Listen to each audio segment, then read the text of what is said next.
ئازان خۆشەویستان ئەمڕۆتان شاد و ئەم کاتتان باش. من شەماڵ عەلی موجایشتی لەگەڵەوەی ئازیزان بۆ پێشکەشکردنی یەکێک لە بەرنامەکانی تری زنجیرە بەرنامەی دیالۆگ لەسەر پرسەگەرمەکان لەگەڵ هاوڕێم ڕەحمە حسێنزادە کە پاش کەمێکی تر لەگەڵ من ئاوێ لە ئۆستۆدیۆ. پێم خۆش بوو سەرەتای ئەم بەرنمەیە کە چەند بابەت لەخۆ ئەگرێ سەبارەت بە ئەو لێدوانانەی جێگری ترامپە لەگەڵ لە بەرنامەر کۆبوونەوەی میونخ یاخود کۆنفرانسی میونخ، هەروە سەبارەت بە گەشتی یادیدارەکانی وەزیری دەرەوەی ئەمریکایە لە سعودیە و لە ئیسرائیل، و بەشی سێمیشی سەبارەت بە گرتبوونەوەیە کە لە میونخ ئەنجام درراوە لەلایەن شاپەرستەکانەوە. من و هاوڕێم ڕەحمە حسێنزادە لەسەرەوە بابەتانە قسە و باس و لێکدانەوە و باری سەرنجی خۆمانە خەینە ڕووبەوەی ئازیز. بەر لەوەی دەست بە بەرنمەکان بکەم پێم خۆشەوە بۆ هەموویشە داوا لەوەی ئازیز بکەم کە کۆمەکمان بکەن ئەم بەرنمەیە بە بینەرانێکی زۆرتر بگا لە لای خۆتانەوە لە سوۆشیال میدیا، لە ڕێگەی فەیسبوکەوە یاخود لە ڕێگەی کەناڵەکانی تری سوۆشیال میدیا و لینکیان بەرنامە شێر بکەن و هاوڕیانێکتان کە لە لیستەکانتانان بانگەش بکەن بۆی کەوا بەرنامانە ببینن. سەرنجەکانتان کۆمنتەکانتان جێگەی بایەخی ئێمە توانن لە فەیسبوک یاخود لە یوتیوب کۆمنتەکانتان دابنێن، ئێمە لە ستۆدیۆ پێمانەگاوە هەوڵی وەڵامدانەوەیانە دەین. سەرەتا بەر لەوەی کە بچمە سەر ئەو باسانە قسە و باسێک پێویستە لەسەر ئەو ڕووداوە بکەم کە لە دەیەک لە نزیکی کەرکووک ڕوویدا، وەلەو بابەتەوە وتارێکی گرنگی هاوڕێم ئازاد ئارمان هەیە کە توانێ باری سەرنجی منیش بخاتە ڕوو یاخود هاوڕام لەگەڵیا ئەو وتارە بۆ ئەوەی ئازیزە خوێنمەوە. ئەوەی کە لەوێ ڕوویدا لە ڕاستیە بەرەنگاربوونەوەی خەڵکێکی مافخواز بوو لە بەرامبەر دەسەڵات و دەوڵەتێک و سوپایەکی شۆڤێنی، سوپایەکی داگیرکە، سوپایەکە ئەزێت و ئازاری خەڵکەدایتر چ لە جنوب بێت چ لە کوردستان بێ یاخود لە ناوەڕاستی عێراق بێ. ئەم سوپایە بۆ دروست نەبووە کە پارێزگاری لە بەرژەوەندی و لە قازانجەکانی خەڵکە و سوپایەکە و کە سوپایەکی تری ناوچەکە، سوپای سەرکوتە، سوپای داپلۆسینە و سوپای بێ بەهرەکردن و بێ مافکردنی جەماوەری عێراقە. جا کورد زمان بن، عەرەب زمان بن، سەر بە مەزهەبی شیعە بن یا مەزهەبی سونە، فەرق ناکا بۆ ئەم سوپایە. ئەم سوپایە دیارە ئەگەرچی دیعای شیعە بوون یاخۆی عەرەب بوون بکە، بەڵام لە ناوەڕۆکە سوپایەکی کۆنەپەرستەوە ئەوەش ئەهەمیەتی ئەم بابەتێ. بەڵام ئەوەی لێرەیە جێگای سەرنج بوو ئەو فیشاڵ و ئەو خۆ هەڵکێشانە بوو کە دەسەڵاتی کوردی خۆی هەڵکێشە و دیار بوو کەەوە یەکەم جارە ببین کە خەڵکی کوردستان بەدەست دەسەڵاتێکی سەر کوردگەر مافەکانی زەوت بکرێەوە خۆیان لەم بوارەیە کەمیان کرد بێ وە فرمێسکی تیمساح ڕشتنیان بەڕاستی جێگای پێکەنین و بگرە جێگای بێز هاتنەوەش بوو. بەڕاستی لەم ڕۆژانە ئەمانە بوون بە مایە و بە دەستمایەک بۆ تەبلیغاتێکی ناسیۆنالیستی و تەبلیغاتێکی دژە عەرەب و تەبلیغاتێکی دژە نەتەوەکانی تر و بۆ پاساودان بە دەسەڵاتێکە خۆشی بە ئەندازەی دەسەڵاتی بەغدا گەندەڵە تاوانکارە دەستی بە خوێنی هاوڵاتیانی کوردستان سوورە و لە پێشەکردنی مافەکانیان هیچ کەم تەرخەمیەک و هیچ سنوورێکی نەزانیوە. ئەم وتارتان بۆ خوێنمەوە کە وتارێکی باشی هاوڕێ ئازاد ئارمانە کە وەگوتم کابیر لە بۆچوونی منیژەکە بە جۆرێک. ئەو ڕووداوەی دوێنێ ڕوویدا بۆ سەر جوتیارانی ناوچەی سەرگەڕان لەلایەن هێزەکانی سوپای عێراق پێشێلکردنی مافە سەرەتاییەکانی هاوڵاتیانی کوردستانە. نیشانەی بەردەوامی شۆڤینیزمی دەوڵەتی عێراقا لەسەر بەردەوامبوونی تعریب لە کوردستان بە هیچ شێوەیەک جێگای قوبوڵ نییە،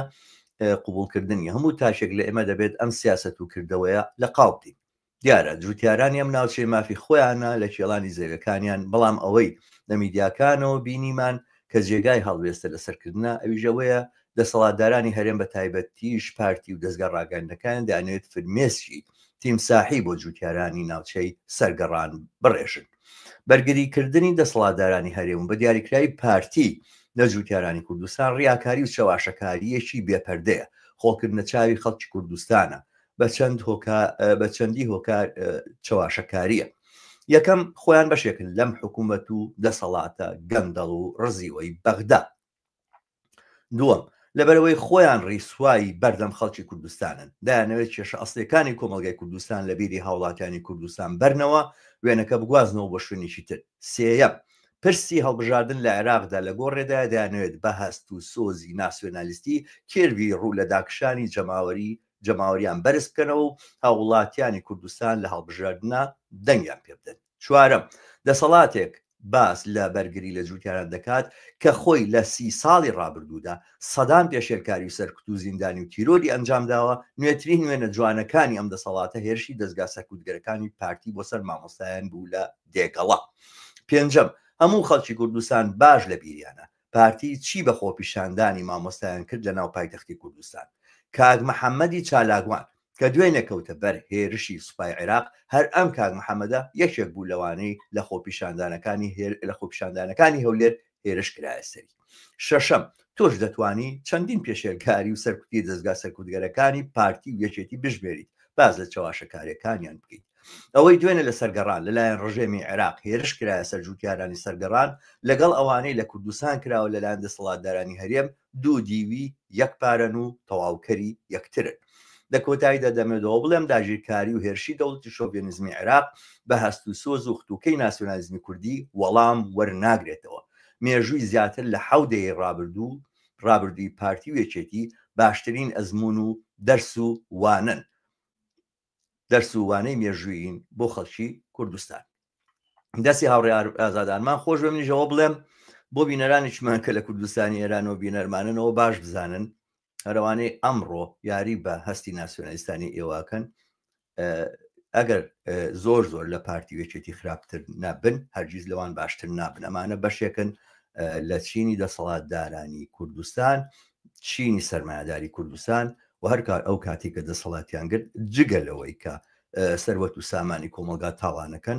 ئاواژ لە فرسەت ئەگەڕێن بۆ ئەوەی دووبەرەکایەتی و چینەی نەتەوایەتی پەرە پێ بدەن و هەر ڕووداوێکی لەم بابەتە بکەنە هۆکارێک بۆ پاساودانەوە بە دەسەڵاتی خۆیان. بەم جۆرە ئەم بەشە تەواوەکەم لەگەڵ هاوڕێم ڕەحمان کە چاوەڕێ لە ستودیۆ. ئەو ڕەحمان سوپاس کە چاوەڕوان بووی ئەم کاتت باش ومێدەوارم ڕۆژێکی باشت بێت تا ئێستا. زۆر سپاسی تۆ هیوادارم تۆشت ڕۆژ و کاتی باشت بەسەر برد بێ هەروەها سپا بۆ بینەران و بیسەرانی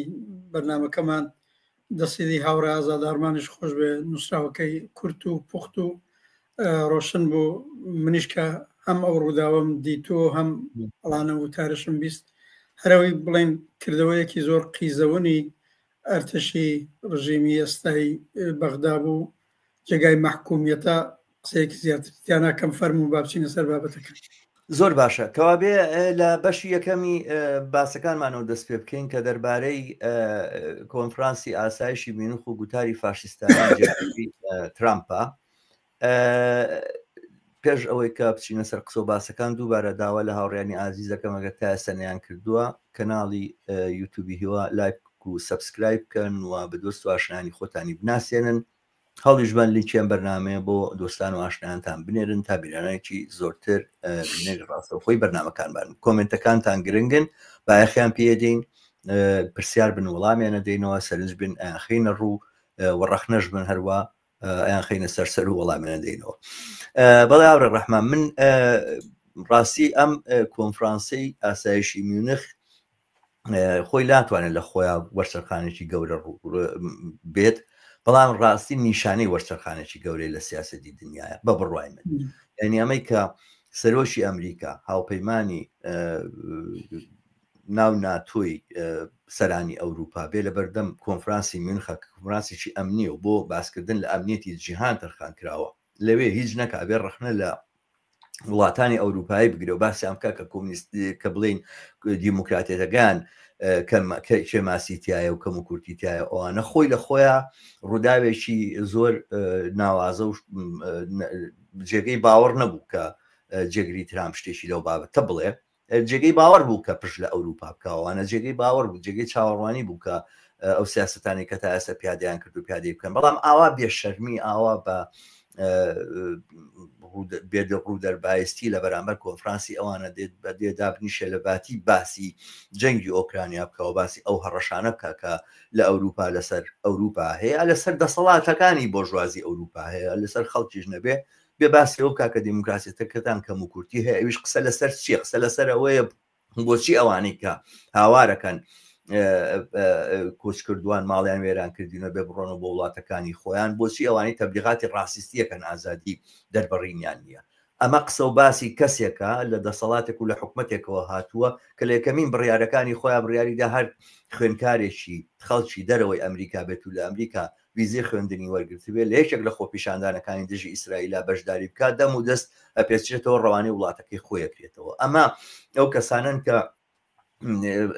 لە پشتی پەلاماردانی کۆنگریس و پەلاماردانی دام و دەستگا هەڵبژێراوەکانی ئەمریکا بوون بۆ پشتیوانیکردن لە کاندیدبوونی ترامپ یاخود دەرچوونی ترامپ جاری یەکەم کەوتیان کەینەکە هیچ پێودانگێکی دیموکراسیانە و ئەوانە ڕعایەت ناکەن ئەمانە خۆیان لە پاشخانێکی مەسیحی زۆر توندڕە و دێنە پێشەوە ئەوانە کە زۆر جار لە بەرامبەر ڕەخنەگرانیانە دەستیان بردووە بۆ توندوتیژی و تەنانەت باسکردن لەسەرەوەی کە ژن مافی لەبار بردننی هەیە ئەوانە تقریبا نەبێتە قسەیەک ئەمڕۆ لە ئەمریکایە تاوانی هەیە یاخود ئەوەی کە لە بەرامبەری ئاوەستەوە ئەم دۆخەی کە ئێستا لەم ئەمریکا ڕوویداوە و ئەم کەسە دێ ئاوا بەم بێشەرمیەوە ئەم قساناکاتوانە نیشانەی ئاڵوگۆڕێکی جددیە دوێنێ لە بەرنمەکانی سەر کلاب هاوسام ناگادار بوون تۆ دەسەڵاتی ئەمڕۆی ئەمریکات بە فاشیست یاخود دەسەڵاتی ترامپت بە فاشیست ناوبر کە من تەواو هاوڕای ئەمە توانێت نمودێک و نیشانەیەک و دەرکەوتێکی ئەو فاشیزمە بێ یاخود تەبلیغاتێکی ئەو فاشیزمە بێ کە بەبێ بەندوبەست بەبێ پەردا بە زۆر بە ئاشکرا زۆر بە بێشەرمی خەریکە تابیر لە خۆیەکە درستە هەرو جۆری باست کرد ئەوڵەن چاوەڕوان کراو بوو بەڕاستی کە جێگری ترامپ بێ عینەنە ئەو قسانەی کە کردی خودیارە ئینسان نازانێت ئەو لە پێشەوە دێتچێت بەڵام ئەو چوارچەوە لە سیاست تەرەبکە کە نیشانەی دەقەن ئاڵگۆڕێکی گەورە لە سەطحی جیهانی و لە معادلەی بینی حتا ئەمریکا و ئوروپای تا ئێستا هاوپەیمانی عاقبەت هاتنە سەرکاری ترامپ لەو جۆرەی ئیشارەت پێکرد دوێنەشەو فرسەت بوو لە کلاب هاوس بە تێر و تەسەلی باسمان کرد بەرحاڵ درێژەی ئەم مەدی ڕاستی ئەفراتیە لە ئاس جیهانی لە ئاسخودی ئوروپا کە ئیترەڵان گەیشتۆتە لووتکە هەم بەلحازی بۆ چوون و تێگەیشتنەکانی بۆ دنیای ئەمڕۆ بۆ دژایەتی لەگەڵ ئینسان مافی ئینسان لەلایەکەوە لاەن حاڵە لە معادلەی بینی حتا قودرێتەکانی گەورەی کاپیتالیستی و سەرمایه‌داریە بەحاڵ ئەم بەم شێوە فاشیستی خۆی نیشانەدا بە من حتا ئیشارەیەک دێرە بۆ بکەم خود دیەم کۆنفرانسی ئاسایشی میۆنیخ بە تۆری و حەقەی حتا مە 61مین کۆنفرانسیان بوو بەرپایان کرد خۆی ئەمە ئازانین من تۆ زانین زۆرێک لە بینەران و بیسرانی ئەمە نێوێکی زۆر چاواشەکارانەیان لەسەر داناوە ئەمە بۆ دابینکردنی ئاسایش لە ئاستی جیهانی نییە بەڵکە ئەمە کۆنفرانسی ئەساسەن دەوڵەتەکانی غەربی بوون وەختی خۆی وەبزانم ساڵی یا 60 زاینی یا 61 دوای شەڕی جیهانی دووەم زۆزێ و دەم و دەستگانی دوای شەڕی جیهانی دووەمە دروستیان کرد ئەساسەن بۆ بربەرەکانی لەگەڵ سۆڤێت لەو وەختەدا بە قەول خۆیان بۆ تەمینی ئەمنیەتی دەوڵەتەکانی کاپیتالیستی دنیای غەربی هەر لەم کۆنفرانسانەیە ئەنواعی بەرنامەهای ڕژیم چێنجی و داپرۆسینی زۆرێک لە وڵاتانی دیکە حتا ڕێژیە کرا زمانە کەرم کۆنفرانسی میۆنیخ پشتیوانی تەرحەکانی جۆرج بوشی باوکی یا جۆرج بوشی کوڕ بوو بۆ سەر عێراق بۆ سەر ئەفغانستان یا حتا دەورانێک بیریان لەوە کردەوە کە بۆ سەر جمهوری ئیسلامی و بۆ سەر ئێرانیش هەر بەو شکڵە کار بکەن کە بەرابەر بە فەرزکەین عێراق بوو هەمیشە لایەنگریان کردووە لەو حەسارەی اقتصادیە ماڵوێرانکەرانەی کە بەسەر وڵاتانی جۆرا و جۆرا بەوجود هاتووە. مەزونێ بڵم خودی کۆنفرانسەکە نێوێکی پێچەوانەیان لەسەر داناوە بۆ ئاسایشی شارۆمەندی کۆمەلگای بەشەری نییە، بەڵام مەسەلە ئەوەیە لە دوای نەکە لە دوای لە دەورەی دنیای دوو قوتبی بلۆکی سۆڤیەت و بلۆکی غەرب بەحاڵ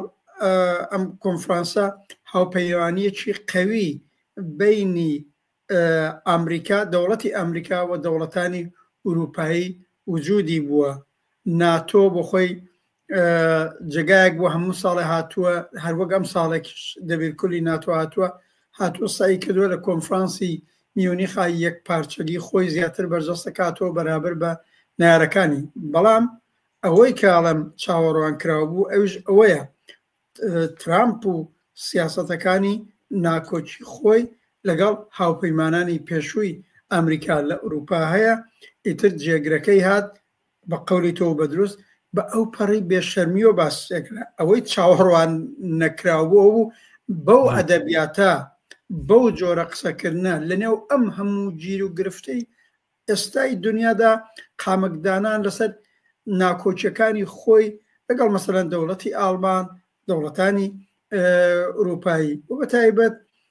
ڕیاکاریەکی گەورە یا ڕیاکاری چۆن بڵێم ئەوەی کە باسی ئەوە دەکا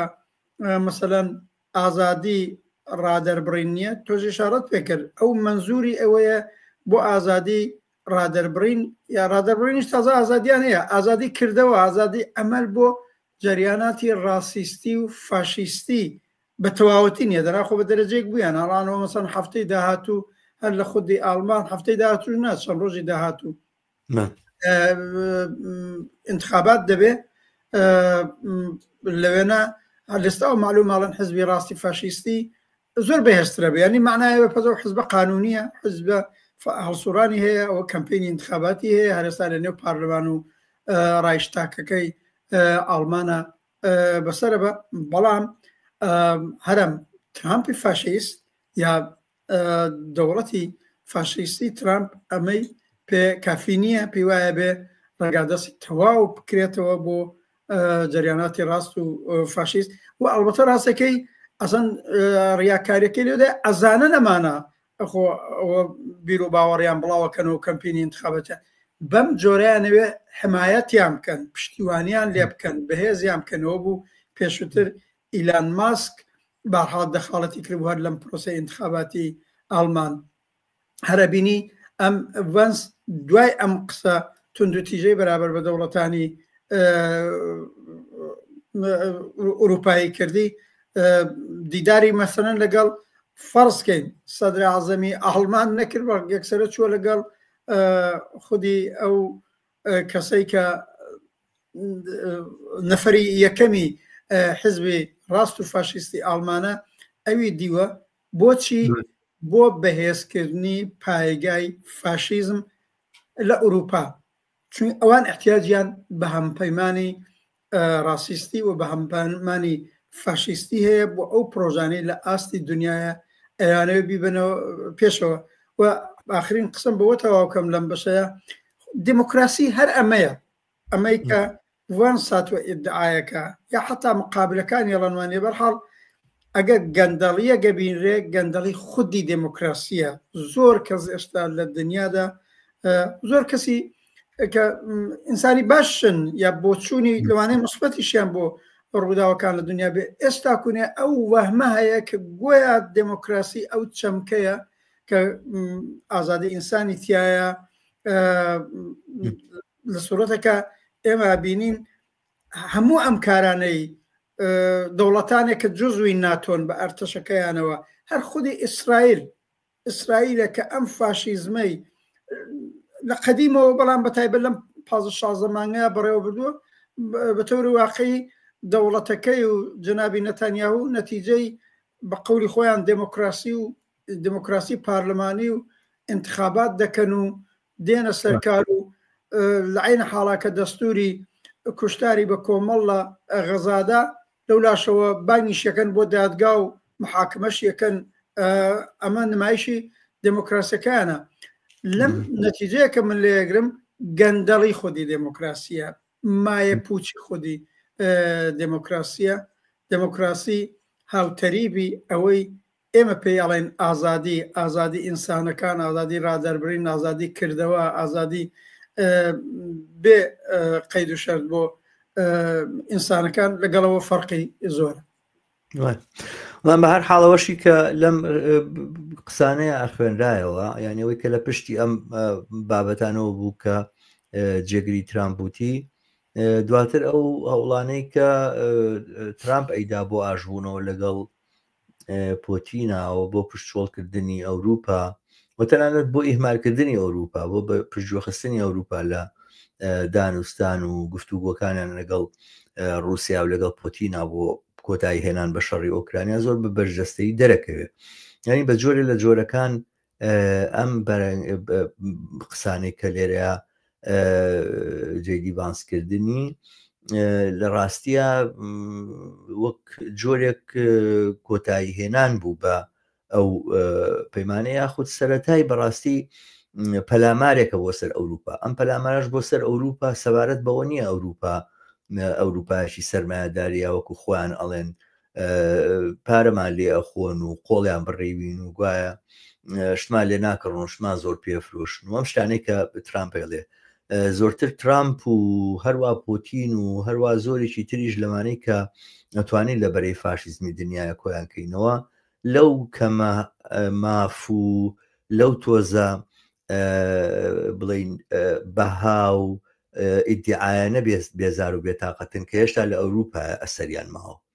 ینی لە شوێنێکی وەکو ئەڵمانیا و لە شوێنێکی وەکو سوید و فەڕەنسا و باقی ئەو وڵاتانی تر بێتاقەت و ناڕازین لەبەرەوەی مافێک بۆ خانە نشینان هەیە مافێک بۆ نەخۆش هەیە مافی چارەسەرکردن بە خۆڕایی هەیە خوێندن بە جۆرێک لە جۆرەکان فەراهەمە بە خۆڕایی یاخودەوەی کە فرسەت کراوەتەوە بۆ کەسێک کە بێکارە بێ کۆمێکی دەوڵەت وەربگرێ سۆشیال هەیە و ئەدرێ بە خەڵکێکە پێویستی پێێتی و بە جۆرە ئیدعاش بێ بە قسەش بێ لە ناو پەڕەی دەفتەری و یاخود کتێوی یاساکانی شابێگەر جێبەجێش نەکرێت لە ئەرزی واقعا قسە لەسەر بەهای هاوتای یاخود هاوچوونیەکی ئینسانەکانەکەن لە بەرامبەر یاسایە و لە کۆمەلگایە بەگشتی ئەم شتانە بە بڕای ئەمانن کە جێگەی بێزاری و بێتاقەتی و ناڕزایی ترامپ و ترامپیەکانن لە دنیاە و لەم بەرەیە هەر مستەبیدێک و هەر سەرکوگەرێکی دنیاش ببینیتەوە لەگەڵ ترامپە هاوپەیمانە و لەگەڵ ترامپە هاودەستە و لەناو خودی ئەڵمانیا ئێستا ئەو حیزبێکەوێت ئەم مودێلە بگۆڕێ بەڕاستیەوە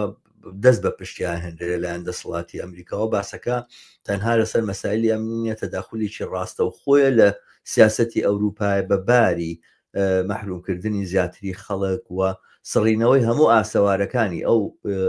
ڕیفۆرمانی کە لە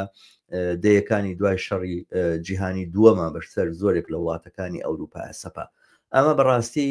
هەڕەشەیە لەسەر تاسەری دنیا ئەوروپا ئێستا بۆتە تەنها جێگایەک لە دنیاە کە ماوەتەوە و ئەو مافەسەرەتانی ئینسان ڕێزی لێژیرێ فاشیزم کە ئێوێ باڵا دەست بێ لە دنیاە قسە لەسەر هەر تەنها ئەوە نییە خۆی دەوڵەمەندکە بە تاڵان و بڕۆی وڵاتانی ترۆوانە زۆرتر ئاڵ و گۆڕ پێدانی ئەم مۆدێلەیە و هەڵگیرانەوەی هەموو ئەو بەهایانەیە کە پێشتر سەرمایهداری ئیدعای کردوون کە لە ڕاستیە بەهای سەرمایهداری نین بەسەریان فەرزکراون یعنی لە مواقعیتانی ئەم ڕۆیە معلومە بێت کە وەختێک سەرمایهداری زۆر پێشەکەوێت چێتە پێشە و تەکنۆلۆژیا گەورە بێت و فراوانە بێتەوە زۆرتر پێئەگا لەبری ئەوەی بواری ئازادیەکان فراوان بێتەوە بواری ئازادیەکان کەمە بێتەوە ئەو دەسەڵات و دەوڵەتە سەرمایهداریە کە سەرکوتگەری زۆرتر ئەکا و دەسەڵاتەیە کە ئەتوانێت لەباری ئابووی سەرمایهداری و سەرکەوتوتر بێ ئەمەش نیشانەیە کە سەرمایهداری لەگەڵ ئەو ئازادی و لەگەڵ ئەو جۆرە لە ئازادیە کەمەشکە بۆ ئینسان فەرەهەم کراوە نایەتەوە پێچەوانەکەی ڕاستە بۆ ژوازی سەرمایهداری وەکو سیستەم لەگەڵ ئستیبداد و لەگەڵ سەرکوتی سەرەتاییترین مافەکانی ئینسانە چوونیەکە نەک لەگەڵ بواردان بە سەرەتاییترین مافەکانیش. دقن وایە با من بڵێم تۆ لە دەستپێکی بەرنمەکەی شارت پێکرد ئەمە خاڵی وەرچەرخانێکە ئەوەی لە کۆنفرانسی میونردیمان منیش وا بیرەکەمەوە ئەوەش خۆ قسەی تازەی خودی تراب نییە دەورەی پێشوش ترامپ هاتە سەرکار ئەو وەختە دەوری ئەوەڵ بوو ئەو ئینسجامی ئێستای نەبوو حتا ئەو پاڵپشتیەی ئێستای لێکرێ لە خودی ئەمریکاوە یا لە سەتی ئوروپا نەیبوو ئەڵان بە توندی قسە چییە؟ عاقبەت ئەم ڕەوتی ڕاست و فاشیستەی کە ئاوا بەهێزتر بووە بۆ خۆی بەرهەمی چییە؟ بەرهەمی ڕقابەتەکانی باڵەکانی نێو سەرمایەداری جەهانین. لەم ڕقابەتانەدا ئەوەی بە باڵی چەپی بورژوازی و بە باڵی چەپی سەرمایەداریان هەتا تەواو دۆڕاندوێتی و نەماوە لە سەحنەکەیان نییە. تۆ تەماشای نێوێک لە حزبی سۆسیالیستی فەڕەنسا هەیە لەم کێشانەیە ئەم حزبی لەیبەری ئینگلیس کە هاتوۆتەوە سەرکار هەڵئان هەر لەم کێشانەی بینی ئوروپا و ئەمریکایە ئەو لە حزبەکانی دیکەی کە ظاهرەن ڕاستترن لە فەڕەنسا لەوانە زیاتر لە خۆی جوود کردووە لەگەڵ پرۆژەکانی ترامپ یا خەریکە هاوڕاییەکی نیمچە هاوڕاییەکی لەگەڵەکە بەراکسی باقی وڵاتەکان دەنەچە ئەوەی لەم ڕقابەتانە کە هەم بنەمای ئەساسەن ئابووری و اقتصادی هەیە هەم بنەمای سیاسی هەیە هەمووانە باڵی هەرە ڕاستڕە و ئەوەی ترەڵان من و تۆ پێڵین فاشیست بەهێزتر بووە. ئەوان ئەساسەن ئەم ساختارە ئەم نەزمەی دوای شەڕی جەهانی دووەم بەوجود هاتووە و بەرهەڵاقبەت هەرە جۆرەی تۆ باست کرد لانی کەم لە وڵاتانی ئوروپایی و حتا بە دەرەجەی لە خودی ئەمریکاش ئەو وەختە یەکێک لە ئاسەواری نەزمی دوای جەهانی دووەم ئەوە بوو کە چودانم سازمان ملەلەکان سەر و ساماندا بانکی جەهانیان سەر و ساماندا ئەم نوع کۆنفرانسی میونیخ وهانیان سەر و ساماندا ئەنواعی ساختار لە عینە حاڵە وەک پیان داسەپا بەسەریانە داسەپا لە بەرابەر عاقبەت بلۆکی سۆڤیەتی ئەو وەخت کە لانی کەمی بژیوی بۆ شارومەندی خۆی لە مەسکەنەوە لە خۆراکەوە لەوانە تەمینەکە عاقبەت لێرەش لە ئەوروپای غەربی ڕەفۆرمهایەکیان کرد لەژێر زەختی لە مەیدانابوونی بزوتنەوەی کرێکاری بزوتنەوە ئازادی خوازەکان زۆرێک لەو دەستکەوتانی کە ئەلئان خەریکن دەیسێنەوە دەمێکشە دەستی پێکراوە بۆ سندنەوەی بەسەریاندا داسەپا بینین هەتا بۆ ساڵانێکی بۆ چەند دەیە لێرە لە ئوروپا سۆسیال دموکراتەکان زیاتر لە دەسەڵاتدا دەبوون ئەوەی پیانەوتن دەوڵەتی ڕەفاه دەوڵەتی یا ئاسایش نازانم هەرچێک ئەویان هێنا سەرکار زۆرێک لەو مافە کۆمەڵایەتیانەی کە بەسەریانەدا سەپا بۆ ڕعایەتیانە کرد ئەلان لە دەورەی تاچر و ڕێگانەوە وردە دەستیان پێکرد بۆ لێسەندنەوەی و دەستکەوتانەوە بەڵام هەر بە تەواوەتی نانتوانیوە. ئێستا ئەم ڕەوتی فاشیستیەی کە لە ئەمریکا ئەوە لە دەسەڵاتایە و لە ئوروپاش لە بەعزەیەوە لە خودی ئیتالیا و خانمی ملۆنی چیەوی واقعا فاشیستێکی تەواوە بۆ ماڵە لە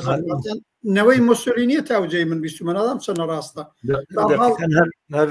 تبقەلاسە هەر وایە هەر ئەوان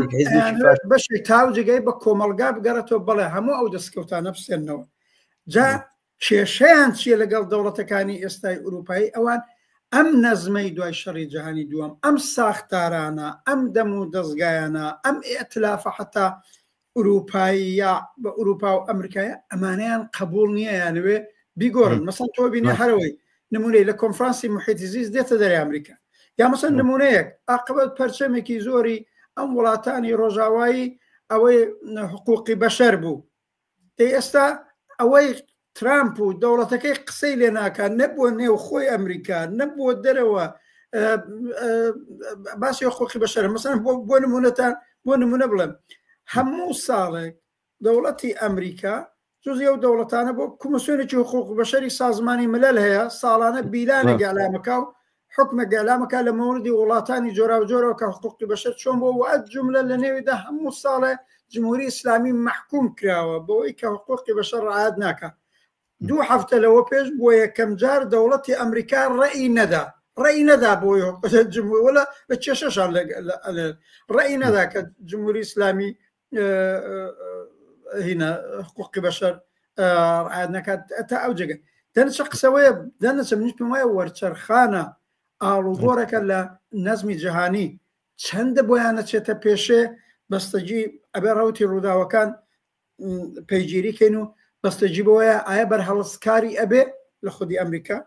لە خودی ئوروپا چ وەکو دەوڵەتانی ڕقیب چ بە تایبەت بەشەریەت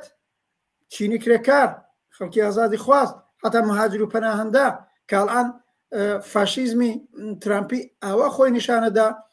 لە ئەمریکا خوارەڵە 11 ملیۆن پەنابەر و ئەوەی پێڵەن مهاجری غێرە قانونی وجودی هەیە و ئەڵە بێ هەمویان دەرکرێن بە چکۆلەترین ئەمانێکی ماڵی هەموو ئەوانە دەسە عیدێکیان ناردێتە پانەما و بازێک وڵاتانی دەوروبەر لە ئەمریکای جنوبی من بۆ خۆم گوێم لە قسە و باسی چەند کەسێ پەنابەری ئێرانین لە نێو ئەوانەدا بوون نردویان نەتە پانەماڵە بابە وەختێک گرتی هاتوونەتە کەمپەکەمان زنجیریان کردوێتە دەستمان لاقمان سواری تارەی نظامیان کردوین تو من بۆ چۆمانە بوتیانە کەمپەکەتانە گۆڕێن و یەکسەرێمان هێناوە لە وڵاتی پانەما ئێمانداناوە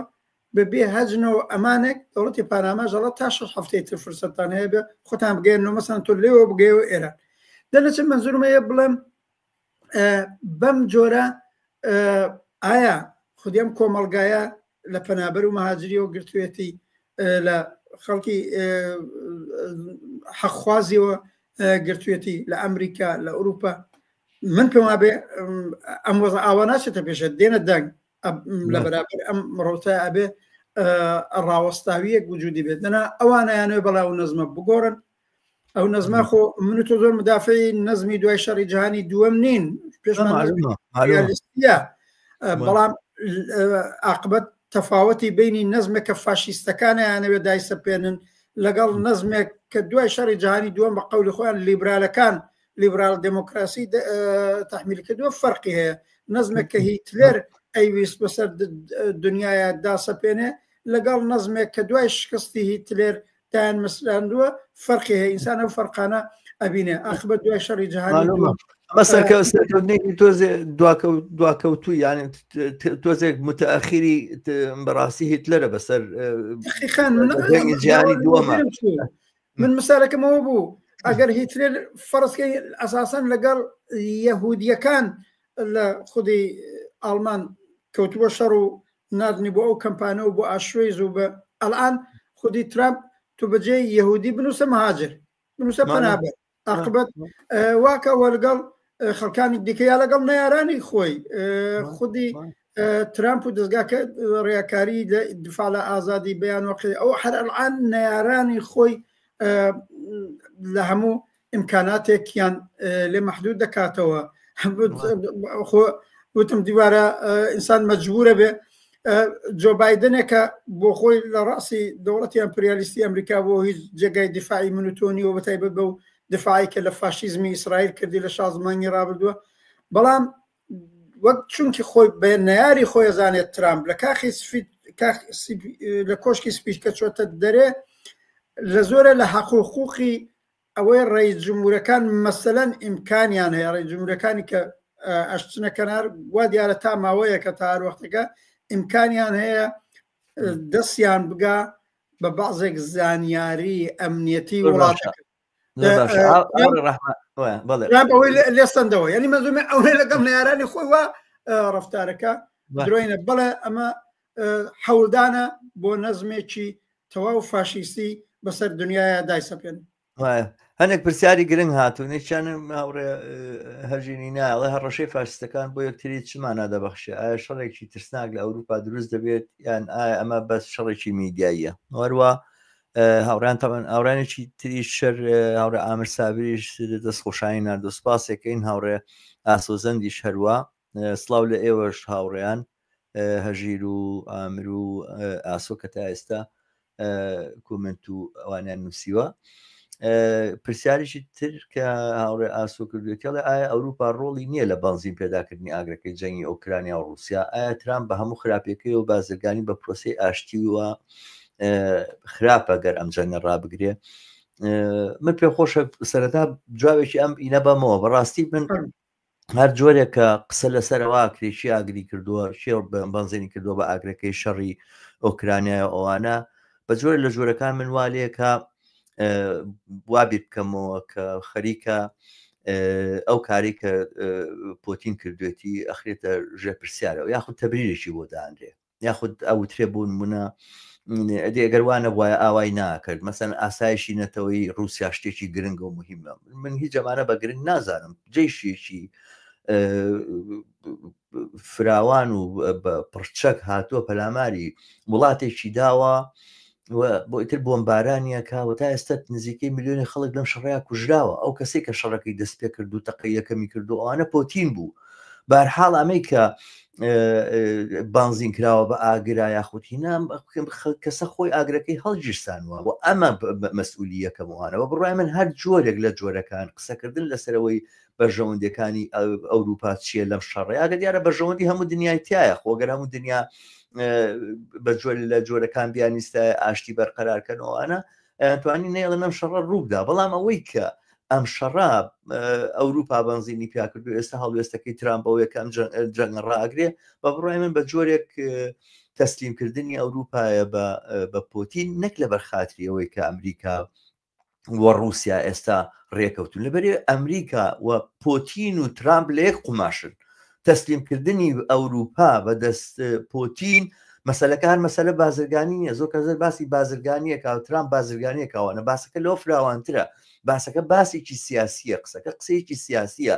سەرنجام ترامپ بەزانێ نە بە تاریف و نە بە زیادکردنی باش لەسەر کاڵە هاوردەکانی وڵاتانی تر و ئەوانە هیچ کام لەمانە ناتوانێت اقتصادێکی زۆر قەیرانگرتوو کە قەیرانەکەی قەیرانێکی زاهر و بەرچاو ئەوە نییە بڵێ کە سادێکی زۆر فراوان بڵاو بۆتەوە لە دنیاە بەڵام قەیرانێکی بنەڕەتی سیستەمی سەرمایهداری داگرتووە بەم باشدانان و زەری بەدانان و ئەوانە کۆتایی نایە سەرنجام ئەبێ ئینسانەکانی ئەم سەردەما وەکو ئینسانەکانی قەرنی 19 سەدەی 19 بێماف بن یا سەرەتای سەدەی 20 بێماف بن مافیان نەبێ مافی ئاسایش مافی بڵین بێکاری بیمەی بێکاریان نەبێ ڕەفاهیان نەبێ تەندروستی خۆڕاییان نەبێ خوێندنی خۆڕاییان نەبێ و ئەوەی کە پێی وتراوە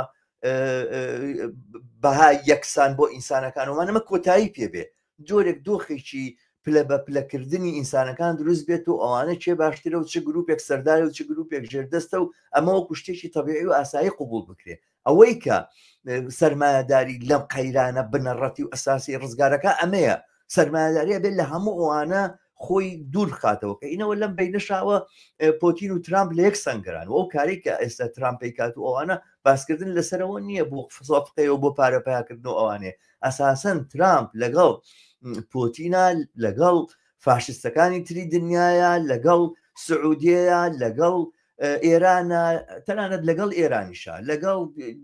ئەردۆغانە لەگەڵ ئوبەرە لە هین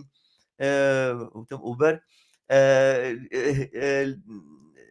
ئەوەی هین هەنگاریە بەرحاڵ ئەمانە هەمویان یەک بابەتن لە یەک سەفا و لە یەک قۆی ناوەستاون من شتەکە ئاوا ئەبینم ئەوەی دووەمیش کە پرسیاری یەکەمیش هەڕەشەی فاشستەکان بۆ مانای شەڕە بەخشێ شەڕ ببێ نەبێ شەڕێکی واقعی فاشستەکان لە دژی ئینسانیەت بەرقەرار هەیە لە ئارایە و ئەم شەڕەیە شەڕی گرنگ کە ئەمڕۆ ئێمە ئەبێ لێی پترسین یاخود خەمی بخۆین یاخود لەو شەڕەیە بەهەرحاڵ ئێمەش بە دیفاع لە ئینسانیەت بەو ئەندازەی کە ئەکرێوە توانین بەشداری بکەین ئەمە پرسیارەکەی هاوڕێ هەژیرە کە پێشتر داینابوو پرسیارێکی تریژ یاخود کومنتێکی تراتە سەبار بە مەترسی سەڵتەنەتڵەوەکان چی دەڵێن بەرحاڵ ئەمە هەڵەگرین بۆ باسی ئەخیر هاوڕێ دیار بەرحاڵ من قسەی خۆم لێرە تەواو کرد ئەزانم هاوڕێ ڕەحمان منیش قسەم هەیە لە پێش لەسەرەوەی هاوڕێ هەژیر نینە بۆ تەرتیبە پرسیاری کردبوو من پێبێ ئەم کێشەی بینی دەوڵەتی ترامپ لەگەڵ دەوڵەتانی ئەوروپایی هەر لە سەتی تەبلیغاتان نییە کێشەی واقعیتە لە بەشی پێشوە باسمان کرد بەڵام ئایا تبدیل ئەبێ بەشەر قەزاوە لە مەوردیوە سەختە پیچیدەیە چونکی فعلەن جارێ هەمووانە لە نێو ئێتلافی ناتۆدان مەگەرەوەی تەواوەنەوە ئەو ئێتلافی ناتۆ تەواو هەڵ بۆشێتەوە تەواوان بچنە سەنگەرێکی تەواوان دژمنانە بەرابەر بە یەکتری ڕوتی ڕووداوەکانی جیهانی چونکی بە تایبەت ئەمریکا لەولاوە مەترسی گەورەی چین لەسەر خۆی بینەکەلا من باسەکەم ئەوەی تبدیل بێ بەشار سەختە ئێستا باوەڕ ناکەم تا ئەو جێگایە بڕوە بەڵام لە عین حاڵە لە تەبلیغات بە وڵاتترە لێکەوتەی ترێ بێ لێکەوتەی تری اقتصادیە بێ هەر ئەڵان هەر ئەوەی کارەڵان ترامپ لەگەڵ پوتین بەبێ دەخاڵەتدانی ئوروپا خەریکە ئەسازێ لە شەڕی ئۆکراینەوە یەکێ لە لێکەوتەکانە کە زەرری زۆر گەورە تووشی اقتصاد و سیاست و هەیمەنە و ئۆتۆریتەی اتحادیە ئوروپاکە ئەوە مەسەلەن یەکێ لە لەکەوتەکانێتی بۆیە لە ئاست تەبلیغات بە وڵاترە لەسەر پرسیارەکەی هاوڕا ئاسۆزان هاوڕە چەما من برێک جوابەکەم لە هی تۆ جیاوازە قراریش بوو لە من بەرنامەدا گەر ئەوەی شەر پوتین وەک من وەختی خۆی کە شەڕەکە دەستی پێ کردووە و لێکدانەوەم بۆ خۆشە دەزانی پێیان بە هەلو بابەتەشەوە قسەمان کردووە و بە نووسێنیش ئەوەی دەوڵەتی پوتین مقەسرە و شەڕی دروست کرد بەڵێ وایە نمادی ناسیۆنالیزمی عەزەمەت تەڵەبی رووسیا و حتا بەڕاستی سیستمی ئیستبدادی ئەو بابی تەبعی ترامپ و ئەوانە وایە دەنەچە لە مەحکومیەت و لە نەقشی هێرشکەرانەی ئەرتەشی رووسیا بۆ سەر ئۆکراین نابێ شتێکە بکرێتەوە بەڵام من پێم وابێ ئەوەی هاوڕە ئاسۆزەند ئەیڵەیە کە منیشار خودی ئوروپاوە لە ئوروپا بە ولاوەتر خودی دەوڵەتی بایدن زەمینە خۆشکەر بوون بۆ ئەوەی رووسیا بەهانەی ئەوەی بەدەستەوە بێ ئەو شەڕەکە رووسیا احتیاجی بەو شەڕە بە دەرەجەیەک بوو ڕاستیەکەی بەڵام ئەوەی کە ئان هەموو کە زانێ دەوڵەتی بایدن هاندەری ئەوە بوو کە زەلێنسکی و دەوڵەتی ڕاستی خودی ئۆکراین مەسەلەن تەقازای عزویەت لە ناتۆ بکە ئەو وەختە ئەساسی گەورەترین کێشەکە ئەوە بوو یا ئەوەی کرد بە بەهانە مەسەلەن ئەوەی ترامپ هەڵایەگەر من بەنظرمەگە یەک شت بۆ ترامپ بەڕاستمێت بناسین هەرم شتێ هەڵایەگەر من ڕێیس جمهور بووایە ئەم شەڕی ئۆکراینە دەست پێ ناکرد بەنظرم لەوە ڕاستەکە بۆ چونکە تەقازای عزویەت لە ئۆکراین لە ناتۆ مەکە چونکە هەر ئەو وەختە خودی ترامپ ناتۆی زۆر بەدڵ نەبوو ینی مەسەلە لەسەری دڵسۆزی بۆ خەڵکی ئۆکراین نییە لەسەری دڵسۆزی بۆ دەوڵەتی ئۆکراینەوە نییە حتا لەسەری دڵسۆزی بۆەوەی شەڕ دروست نەبێ نییە ئستراتێژی ترامپ ئەوەیە ناتوی زۆر بۆ پڕبایەق نییە زۆر بۆی مهم نییە یەکێ لەو دەم و دەستگایانەیە ئەگەر بۆی بکرێ ئێوە زەعیفی بکە چارچەوەی ئستراتێژی جیهانی ئەو هەیەی من پێم وابێ وەختە ئەگەر ئەم مەسەلەن هاتاتە پێ ئەو بەهانەوە دەست پوتین نەکەوتای شاید و شەڕە دەستی پێ نەکردا و خودی دەوڵەتی ئۆکراین ئەوەندەی زەرەر نەکردالانەوە بەڕسمی ترامپ بەڕسمەتی ناسیوە 20% ئەو خاکەی کەوتێتە دەستی ئەرتەشی رووسیا بێ هەر بەدەست ئەوانەوە بمێنێ خۆتان نەزانن هەر قسەی دوێنەکەی ترامپ چەندە توندە بەرابەر بە زلێنسکی ئەینەن ئەحساسەکەی شەرتەکانی پوتین ئەلان ترامپ خەریکە دیکتەیەکا بەسەر دەوڵەتی ئەڵێ بێ انتخابات لێنە بکرێت زلێنسکی ئەسەن دیکتاتۆرە اینی منزورمەیە بڵێم حقیقەتێکی تایە ئەویژەوەیە خودی ناتۆ و خودی دەوڵەتی بایدن لە هاندانی یا ڕێگا یا ئەوەی ئێمە پێڵێن گڵۆپی سەوز لێدان بۆ دەوڵەتی ئۆکراین کە وەرەوە ببە بە جزوی ناتۆ و ڕابطە ببە بە جزوی اتحادی ئوروپا بەهانەی دا بەدەست ناسیۆنالیزمی عەزەمەت تەڵەبی رووسیا و پوتینی جنایەتکاریشەوە بێ ئەو سە ساڵا و جنایەتانە بکە دوو تەرەفی جنایەتیان بەرابەر بە یەکتری کردووە ئەوە لەو بابەتەوە ئایا ئەو شەڕە هەر ئێستا ترامپ تەسیر هەیە ئەو شەڕە هەر ئێستا بوێستە بە قازان نیە بەنظرم بە قازانجا لە ڕوانگەی بەهەر بەهایەک قازانجا بەهەر بەهای ئەخت بەهاکە بەهای ئەو دەوڵەتانە خۆ بەهای من و تۆ نییە من بەهای نەڵێم بەهای پۆتی نەڵێم بە بەهای ئەوەی کە ئەوروپا بکەوێتە دەستی بەحاڵە خەبەت ئێمەمانان یا چینی کرێکاری خۆی ئۆکراین چینی کرێکاری رووسیا خۆ بەداخەوە ئەو هێزە مستەقل لە نین کە شرایەتی خۆیان دابسەپێنن عاقبەت لە کێشەی بینی ئەمانەدا ئەوەی ئەڵعان خودی کۆمەڵانی خەڵکی ئۆکراین بەدەستی و گیریان خواردووە شەڕەکە ئیدامەی شەڕەکە کوشتارێکە لیانەکەرەوە هەر ڕۆژەش و بەتە ڕۆژ هەر ڕۆژە ئەرتەشی ئەو پوتین خەریکە پێشڕەوی زیاترەکە دەنووسە من مەزدومێ ئەگەر ئیترەوە ئەکەوێتەوە سەر معادلەی خودی ئوروپا عاقبەت نەهایەتەن دەخاڵەتی ئەبێ یان نابێ خودی عاقبەت دەوڵەتی ئۆکراین بەڕسمیت ئەناسری لەم مزاکراتەیە یان ناکرێ بەرحاڵ من نەفسی کۆتایی هێنان بە شەڕەکەم بە نەزانە پێمەست بە خۆی من ناتوانین تەرەفداری درێژەی شەڕەکە بین فەرزکەین لە بینەدا هەتا ئێستا دەوڵەتی ئۆکراین زەرری کردووە ئەوە زۆر ڕۆشنە ئەم قەراردادێ لە ئێستادا بینی دەوڵەتی رووسیا ئەوەی پێی بڵند قەراردادی سڵح من نێوی نانم سڵح پێڵەن قەراردادی سازان ئەم قەراردادە ببەسرێ و نازانم تا چەندە معلومە دەوڵەتی ئۆکراین زەرری تیا کردووە معلومە ئۆکراین وەک جۆغرافیا زەرری تیا کردووە ئەگەرەتەوە خەڵکی ئەبێ ئێمە داوا بکەین ئەو خەڵکی ئەو شوێنانەی کە تۆ کەوتۆتە دەست ئەرتەشی رووسیا ئەبێ مەجای ئەوە لە شرایطێکی زۆر ئازاددا یا لە شرایطێکی نۆرماڵە ئاگە ئازادین لە شرایطێکی نۆرماڵە جا بە دەخاڵەتی سازمان ملە لە هەرچێکە لانیکەم لە خودی و خەڵکە پرسیارە سەرنوشتی خۆتان چۆن دیاریەکەن بەتانەوێ جزوی خاچی ئۆکراین چونکی ئێستا خودی رووسیا وای کردووە چووە زۆر فۆرمال بازە ڕەفراندۆمێکی کردووە دایرەم ڕایشی وەرگرتوون توێتی لەو چاچەوە ئەوە بەنەزانم قبول نییە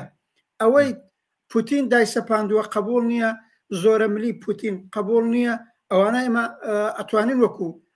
مۆزە و هەڵوێستی خۆمان بیبین بەڵام درێژەی شەڕەکە بە قازانج نیت حتا لە ئەگەر لە زاویەی ئەوەی تەوازن قواکە لەوە زیاتر بە قازانجی رووسیا نەچەرخێ باشترەوەیە ستۆپی لێ بکرێت چونکی هەرچی بڕاتە پێشێ قازانجی دەوڵەتی درێژە کێشانی شەڕ ئەساتێکە کە ئینە پێ بەس من بە قسێ تەواوێکم لەبەرەی باسەکەمان زۆری بردەم باسە بۆ خۆی باسێکی بوو بەس من بەبەنە تەواوێکەمانی کۆتایی هاتنی شەڕ بەم شەرایطەی کە پۆتین و ترامپ لەسەری ڕێیەکەون بە بڕای من لە پاشەوەی کە شەڕ تەواوە بێ کێشەیەکی گەورەتر دروستەوێ بۆ ئەوروپا ئەوانی کە لایەنگەری کۆتایی هاتنی شەڕ نەبخوایان بۆ ئەو ئەگەرە نەخوازراوانە ئامادە بکەن کە فاشیستێکی وەکو پۆتین کە بەڕاستی فاشستە باسەکە لەسەرەوە نیە ئیستیبدادی و دەسەڵاتێکی ئیستیدادی هەیە قسەکان و تەبلیغاتەکانی لە ناو رووسیا باسیەوە کە ئێمە حەزارەت و شارستانێتی مەسیحی ئارتۆدۆکسیمان هێناوە لە بەرامبەر شارستانێتی غەربیان ڕایەگەن کە شارستانێتێکی داڕماوی داڕزاوە و مافەکانی ئینسانی تیا باسەکرێت و باسی چوزانم هۆمۆسێکسوێلی تیاکرێت و باسی چی تیاکرێت و چی تیاکرێت ئەمانەی هێناوە کردوێتی بە دەلیل و بەڵگە بەرحاڵ من وازانم کۆتای هاتنی شەڕیش بۆ خۆی قۆناغێکی نوێی بەرەنگاریی ترێکە ئەبێ ئازادی خوازان بۆی ئامادە بن وانێ کام شەڕە تەواو بووی تر سۆح و سەفاکەوێتە ئەوروپاوە ممکنە کێشەی تری گەورەتری بەدوایە بێ بەرحاڵ لێرە تەواوی بکەین پێم وایە ئەم باسا و ڕەحمانەکە موافق بی من یەک دەقشتێک بڵێم تۆ زۆر ڕاستە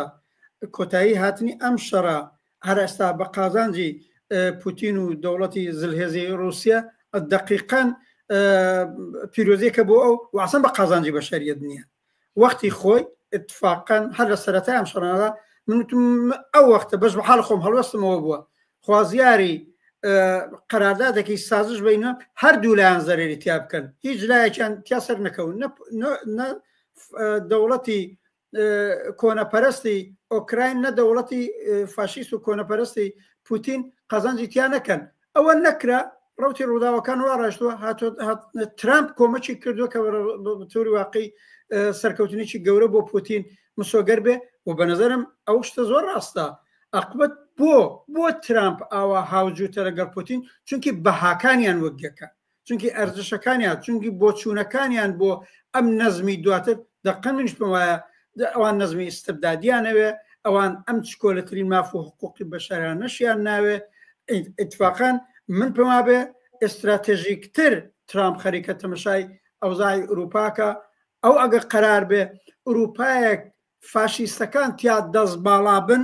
دەیجا باشترەوەیە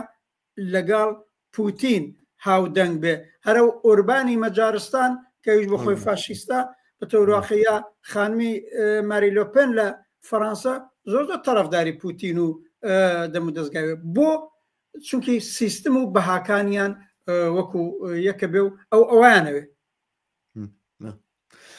زۆر چاکە بچینە سەر باسی دووەم کە زەمینەوە ئامانجەکانی دیداری وەزیری دەرەوەی ئەمریکا لە ئیسرائیل و سعودیەیە. دیارە ئالەم ڕۆژانەیە سێ هەفتە دوایەوەی کە ترامپ هاتە سەرکار و دارەکەی دانا یەکەمین گەشتی وەزیری دەرەوەی ئەمریکا بۆ ئیسرائیل بوو، دواتریش بۆ سعودیە. و لەم گەشتە ئەم گەشتە مانای بڵێن چەندین باس و چەندین مەلەف هەیە بە دەست وەزیری دەرەوەی ئەمریکا لەگەڵ ئیسرائیلە لەگەڵ سعودیە و دواتر و زەمینە سازی کە کرا بۆ یەکتر بینینی گوایە ترامپ و پۆتین لە سعودیە بۆ سازان لەگەڵ یەکترا بۆ کۆتایهێنانی شەڕی ئۆکرانیا یەکێک بوو لە بابەتەکانی. بەڵام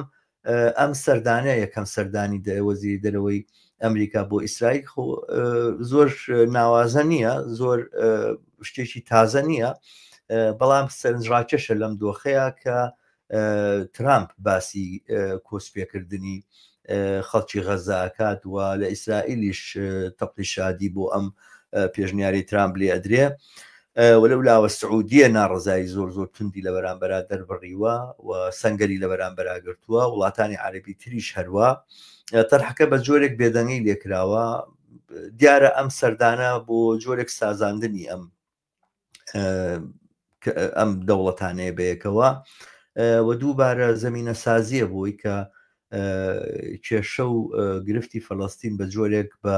وەخۆیان ئەڵێن بە مامەڵەیەک چارەسەر بکرێت. ئەمە لایەنێکێتی لایەنێکی تری مەسەلەی ئێرانە کە زۆر بە بەرجەستەی دیارە ئەمریکا خەریکی گەلە کۆمەشیەکردنە یاخود ترامپ خەریکی گەلە کۆمەشیەکردنە لە ئێران و دوو ئیختیار لە بەردەمی جمهوری ئیسلامیە دانراوە، هەردووچیان بە جۆرێک لە جۆرەکان بە ئاراستەی لە ناوچوونی ئەبات. یەکیشانەوەیە کە تەسلیم ببێ بە هەموو شێوازێک و ئیتریانەوەیە کە بەرەنگار بێتەوە و شەڕ بکە. لە هەردوو حاڵەتەکەشە حاڵەتی دووەمە کە بەرەنگار و شەڕ بۆ جمهوری ئیسلامی ئاسان نییە. لە حاڵەتی دووەمە لە حاڵەتی یەکەمە کە تەسلیم بوو بێتوانە حتمما دۆخی ئێران بەرەو ئاڵوگۆڕێکی خێرا ئەچێ و جمهوری ئیسلامیەکەوێتە سەر ڕەوڕەوەی هەڵدێر و بەرەو کۆتایی هاتن بەرەو لێک هەڵوەشان لانی کە مەگەر نەبێتە شۆڕشێکیش ئامادە نەبێ یا جوڵانێکی شۆڕجێڕانەش ئامادە نەبێ بۆ سوود وەرگرتن لەم دۆخە. بەڵام خودی ئەم تەسلیم بوونە لە واقعەتە جمهوری ئیسلامیەکە بە شتێکی تر. من سەردانەکەی ئەم وەزیری دەرەوەی ئەمریکام ئاوا بینی ئاوا هاتە بەرچاوم نازانم دەرەجەیەکی زۆر هاوڕێیم هاوڕە شەماڵ لەم بابەتەوە. یەکەم ئەبێ بزانین خودی ڕۆبیۆ ئەویش لە کۆنفرانسی میونیخ شرکەتی بوو لەوێەوە ڕاستەوخۆڕۆیی بۆ ئیسرائیل و دوای بۆ عەرەبستان. تاوجەی بە دیدارەکەی لەگەڵ نەتانیاهوو لە خودی تەلاویڤ و لە ئیسرائیل بوو. پێم وابێ لێرە فوکوسی ئەسڵی لەسەر هەرم پرۆژەی خاوەرمیانەی تازەی کە خۆیان باسەکەن تەکمیلکردنی ئەو پرۆژەیە و لە نێو ئەوەدا کاردانەوەیان یا هاوقەدەمبوونی زیاتریان بەرابەر بە هەم غەزە و فەلەستینیەکان و هەم بە جمهوری ئیسلامی بوو. ئەوەی ڕۆشن بوو بێ هەموو بینەران و بیسەرانی زانن خودی ئەم ڕۆبیۆ کاڵام وەزیر خارجەی ترامپە لە ترامپ ڕاسترە، ترامپ دەستە ڕاستیە لەو بابەتەوە حتا منسەجمترە هەموو کەزەڵانەوان ئاقبە لە سیستمی خۆیان منسەجمترە و ئەو یەکێک لەوانەیە لەو دەورانەی کە لە سەناش بووە مدام تەرەفداری لێدان لە جمهوری ئیسلامی بووە. ئەو پێ وایە هیچ جێگای دیالۆگێک بۆ معنا لەگەڵ جمهوری ئیسلامیش نییە. بۆیە لە درێژەی دیدارێک کە نەتانیاهو لەگەڵ ترامپ بووی لە کۆشکی سپی و هەواهەنگێکی ئەجگار زۆر کە بینی دەوڵەتی ترامپ و دەوڵەتی فاشیستی ئیسرائیل پێکاتۆ بۆ درێژەی بەرنامەکەیان لەسەر تەرحی تازەی ڕۆژهەڵاتی ناوەڕاست. من پێمان بە زۆر بە کۆنکرێتی ئەم دیدارەی وەزیر خارجەی ئەمریکا لەگەڵ نەتانیاهو سێرەکەشەوەی لەگەڵ نەتانیاهو دیدارەکەی کرد، نازان بە چ دلیل ئەسڵ وەزیر خارجەکەی خودی ئیسرائیل ئایا لەوێ نەبوو بە هەر دلیل یا بایەخی زیاتریان پێدا لەگەڵ نەتانیاهو کە نەخۆز وەزیری ئیسرائیلە دیدارەکانی کرد. هەر کەسە تەمەشای سەحنەکەیە کرد ئەو پەڕی گەشاوەبوونی نەتانیاهو تێدادی کە وا دیارە هەرچێ نەتانیاهو ویستوێتی هەم لەگەڵ ترامپ هەم لەگەڵ ڕۆبیۆ بەدەست هاتووە. هەوجەی بە فەلەستینەکان بێ ئەوە زۆر ڕۆشنە عاقبەت ئەڵئان دەوڵەتی نەتانیاهو ئەو ئیجازەی پێدراوە هەرچێک پێی خۆشە بەرابەر بە غەزە بەرابەر بە فەلەستینەکان حتا بەرابەر بە کەرانی باختەری بیکە. فقط ئەوەندەیە کاتی ئەنجامی هەر کردەوەیەکی ضد ئینسانی ترامپیش ئاگادار بکەن ئیجازەکە وەرگیراوە ئەوەی تاوێنە ترامپ ئەگەر وابێ پیانەڵێم دەرگای جەهەنەم بکەنەوە و عینیت نەتانیاهوش هەر لەو دەستەواژەیە ئیستفاداکە ئەوەیە. و من پێم وابێ ئەم دیدارەی ڕۆبیۆ بە عەمەلیتر لەسەرەوەی چکردنەکەیان مەسەلەن ئەو تەرحەی غەزە دروستە ئەن وڵاتانی عەرەبی بە دەلیلی ئەفکاری عمومی نێوخۆی وڵاتانی عەرەبی بێ بە دەلیلی تر ئەو پەڕی ملهۆڕیەک بێ کە فاشیزمی ئەمریکا و ئیسرائیل لە خۆیانی نیشانەدان بە دەلیلی ئەوەی مەسەلەن ئەیانوێت دای سەپێنن 2 ملیۆن ئینسان بڕۆنە یا مەسر یا ئۆردن ئەوان ترسی گەورەیانەوەیە خودی ئەو 2 ملیۆن خەڵکاوی لە بەشی غەزا کە بە زۆری تحتی تاسیری سیاسەتی حەماس و جەهاد و ئەوانە هەن کۆڵە مشکلیان بۆ دروستەکە بۆ میسر و ئۆردنوانە مخالفەتیان کردووە. بەڵام نەتیجەکەی بۆچی ئەڵان لەم لاولا ئابیسێ تەرحێک کە وڵاتانی عەرەبی هێناویانە چییە؟ ئەوێ عاقبەت بە گەورەترین خاستی ئیسرائیل خەریکن جامعی عەمەل ئەوژەوەیە حەماس لەوێنە نامێنێ لە ئیدارەی ئەوە هیچ حەماس یعنی خۆ ئەڵان تەرحێکە گویا عەرەبستان و میسر و ئۆردن و هەموو لەسەری ساغبوونەوە ڕۆشناڵن بەڵێ باسازی غەزاکەی فەلەستینیەکانیش لێ بن بەڵام ئیدارەکەیەوە معلومەیەتر حەماس نابێ و تازە ئیسرائیل حازر نابێ محمود عەباس و سازمانی ئەلفەتحیش قبولکە ئیدارەی بکە. یعنی قسەیەکەیاڵن ئەمەی وە ترامپ ئەم تاکتیکە هەیە دەستبانەگرێ ئەوەی بۆ هەموو شتە فشاری حەد یەکسەرەکەی دێنێ بە ئەوقتە بە 50% ڕازیە بێ هەرستا بە دەرەجەیەک خەریکە ئەوەدا سەپێنێ بەسەر وڵاتانی عەرەبیە تەرحێک بەڕێوە برن کە بابی تەبعی ئیسرائیل و دەوڵەتی ئیسرائیلە. هیچ ئیرادەی خەڵکی غەزا کە دواتر چنەوە حکوومەتێک بێت چه ئیدارەیان کە چۆنیان لێ برسرێ ئەوانە ئەسەن مەطرح نییە. بەڵام من پێم وابێ بە تایبەت لە دیداری ڕۆبیۆ و نەتانیاهو مەسەلەی ئەسڵی تریژەوەی تەکمیلکردنی ئەم تەرحی خاوەرمیانی گەورە ئەم تەکمیلکردنت چییە؟ حزبوڵڵا شکست خواردووە حەماس و جەهادە ئاوا بەسەریان هاتووە دەوڵەتی بەشار ئەسەدا نەماوە حەڵقەی ئاخرەکەی جمهوری ئیسلامیە. جمهوری ئیسلامی ناتوانێت ئابە وەزای ئێستا بمێنێ ئەوە هیچ لە نێو خۆی کۆمەلگای ئێرانە و بەرابەر بە جەماوەر بەرابەر بە چینی کرێکار بەرابەر بەو ناڕەزایەتیانە هەیە حتا ئەگەر ئەم دەخاڵەتە ئەمپریالیستیانە و ئەم دەخاڵەتە لە سەروی فشاری حەدیەکسەری ترامپ بە تەحریمی اقتصادیەکەی یا بە دەخاڵەتی نظامیەکەی ئەوە مانع دروستەکە بۆ خەبات و مبارزەیەکی سەرنگون خوازانەی ئێمە کۆمەڵانی خەڵکی ئەوێنە ئەوە جوڵان ئەوە جارێ جمهوری ئیسلامی لەژێر ئەو فشارەدایە هەر خودیەوە باعثی گەورەترین ئاڵگۆڕە بێ بەڵام ئەڵعان فەوریتر زەختەکانی خودی ئەڵان کە ترامپ هاتۆتەوە و هەدەستی پێکردووە ئەوەی زەختی لانی زۆر لەباری اقتصادی و حەسارەکانی وەکە واقعاً سەواری زۆر خراپی بۆ سەر خودی خەڵک هەر ئێستا هەر لەم ڕۆژانەدا ئەیبووینین بۆ سەر بژیوی خەڵک خەریکی خۆی نیشانەدا دەرنەتیجە مەسەلە حەڵقەی ئاخرەکەوێ جمهوری ئیسلامی بە وەزەی ئێستا ناتوانێت ئیدامەی بدات. ئەوەی ترامپ بەڵام پێڵێ شەرت و شروتێکی بەداناوە ئەڵێ یاد دێن و شەرت و شروتە قبولەکەن کە بە نەزەرم قبولکردنی و شەرت و شروتە بۆ جمهوری ئیسلامی و ئیدعاکانی تا ئێستای تەسلیم بوونە سەردانەوانەیەکی گەورەیە بۆیە بە ئاسانی خامنەی بۆی قبول ناکرێت بەرحاڵەڵە جاگەر ئەمە قەرار بێ ئاوا تەسلیم بین و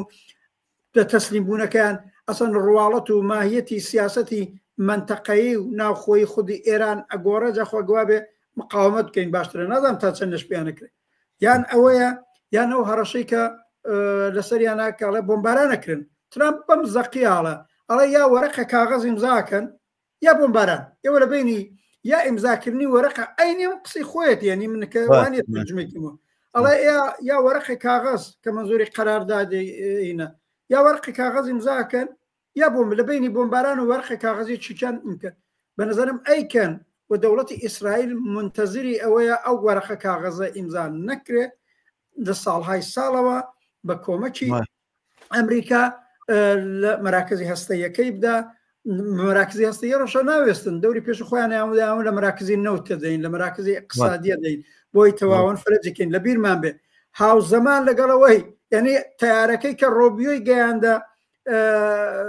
تەلاوی و ئیسرائیل تیارەی نظامی ئەمریکان نیشتەوە کە بۆمبە نازانم 900 پۆندی پێڵن ئەو بۆمبانە ئەو ئەسلحە نظامیانەی کە دەوڵەتی بایدن بە هەر دەلیل ئیجازەکەی سادر نەکرد بوو بگا بە ئیسرائیل تیارەکان بەیەکەوە نیشتنەوە حتا سمبولیک بەیەکەوە گەیشتنە ئەوێنە هاوکاتیش دوو تیارەی پێی ئەڵەن بێ 52 کە من نازانم بەلحاظی کارایی نظامی چکارێکیان پێکرێت گویا ئەوانە توانن ئەو بۆمبانە حملکەن بۆ سەر جغرافیای ئێران و ئەوانە ئەوانش گەیشتنەوێن ینی پامەکە زۆر وازەح بوو لە پێشا بۆ جمهوری ئیسلامی ڕۆبیۆ هاتووە ئەو پەڕی قەرارداد دەبەسێ بەرابەر بە جمهوری ئیسلامی یا تەسلیم بوون یا لێدانیەتی ئەمە پەیامی ئەسڵی ئەم ڕۆبیۆ بوو لەم سەفەرەیدا بەرحاڵ بە ئەم باسە ممکنە لە بەرنامەکانی تریشا زۆرتر قسەی لەسەر بکەین چونکە ئەم دۆخە زۆر بەرەو پەرەسەندنە چێەوە پێم وابێت تا هەفتەی داهاتوو مەسایلێکی تریش لەم بەینا دەرەکەون تایبەتەوەی کە چی لە سعودیە گوزەرا وەکو ڕێکەوتنوانە لە بینی رووسیا و ئەمریکا و هەروەها لە مەلەفەکانی ترکە لەسەر ئێران و لەسەر فەڵەستین بێ لە چەند ڕۆژی داهاتوە ممکنە ئاڵوگۆڕی کتوپڕ و خێرا و دراماتیکی ببینین حتمما لە بەرنامەکانی داهاتووە زۆرتر لەسەریان نەدوین ئەگەر ڕازی هاوڕێرەحمان بچینە سەر بەشی ئەخیری بەرنامەکەمان ئەویش ئەم کۆبوونەوەیە بوو کە لە میونخ کرا گردبوونەوەیەک بوو لە میونخ کرا لە ئەترافەکانی کە لایەنگری شان یاخود توانین پێیان بڵێن سەڵتەنەتەڵە یا شاخواز کە پێیان وایە کە بێ ڕژێمی پاشایەتی لە ئێران بگەڕێتەوە پێیان وایە کە ئەم هاتنی ترامپۆن دۆخی کە پێک هاتووە شتی کە باسمان کرد ئێستا و گوشارە بڵێن لانی زۆرەی کە خرێتە سەر جمهوری ئیسلامی و ئەگەری شەڕ و کوشتار لە ئێرانە فرسەتێکی ویان کردوتەوە کە خەون و پلانەکانیان بێتە دیوە دووبارە بگەڕێنەوە سەر مەستنەدی دەسەڵات بەڵام چی گوزەرا لە ئەم گردبوونەوەیە هاوڕێرەحمان تۆ باشتر حتممەت کردو و دقیقتر ئاگاداریت ئەم دەرکەوتنەی ڕەزا پەهلەوی کە هاتە ئوروپا بە قەولی خۆی سەفری دوو هەفتەی بۆ ئوروپا ئەساسەن بۆ ئەوە بوو شرکت کە هەر لەم کۆنفرانسی یا کۆنفرانسی ئاشتی میونیخ ساڵی پێشوو داوت کرا بوو داوت نەگوێت بچێوەک سخنڕانانی ڕسمینە و کۆنفرانسەکە بێ بەڵام ئەو سمینارانەی کە لە پەراوێزی ئەم کۆنفرانسانەیە بەرپاکرێ مثلا ساڵی پێشوو یا 2 ساڵ پێشتریش بۆی سازمان درابوو ئەو وەختە مانعێکیان بۆ دروست نەکرد ئەم جارش بە قسەی خۆی کە بڵاوی کردەوە لە مێدیا گویا بانکێشت کرابوو بەڵام دووبارە بە ئیدعای خۆی لەژێر زەختی وەزارەت خارجەی ئاڵمان کەنسل کراوە جارێکی دیکە وتیان نەخێ داوت کراوەتەوە بۆ جاری دووهەم کەنسل کراوە ینی لەم بابەتەوە کایەکی پێکرا ئەوەیە هەدەفی ئەسلی دەرکەوتنی ڕەزا پەهلەوی لەم سەفەرەی ئەمجارەی قرار بوو لەم کۆنفرانسیا شرکت بکە لەوەدا ناکام ماوە لەوەدا سەری لە بەردکەوت شرکتیان نەدا دەخاڵەتیان نەدا حتا کەسێکی وەک مەسیح عەلی نژاد کە ئەسەن کەسێکی جددی نییە بە نێوی ئۆپۆزیسیۆن عاقبەت ژۆرنالیستێکە لە دەنگی ئەمریکا رادیۆ دەنگی تلویزیۆنی دەنگی ئەمریکا بەرنامەی هەیە و کاردەبا پێشەوە ئەوانە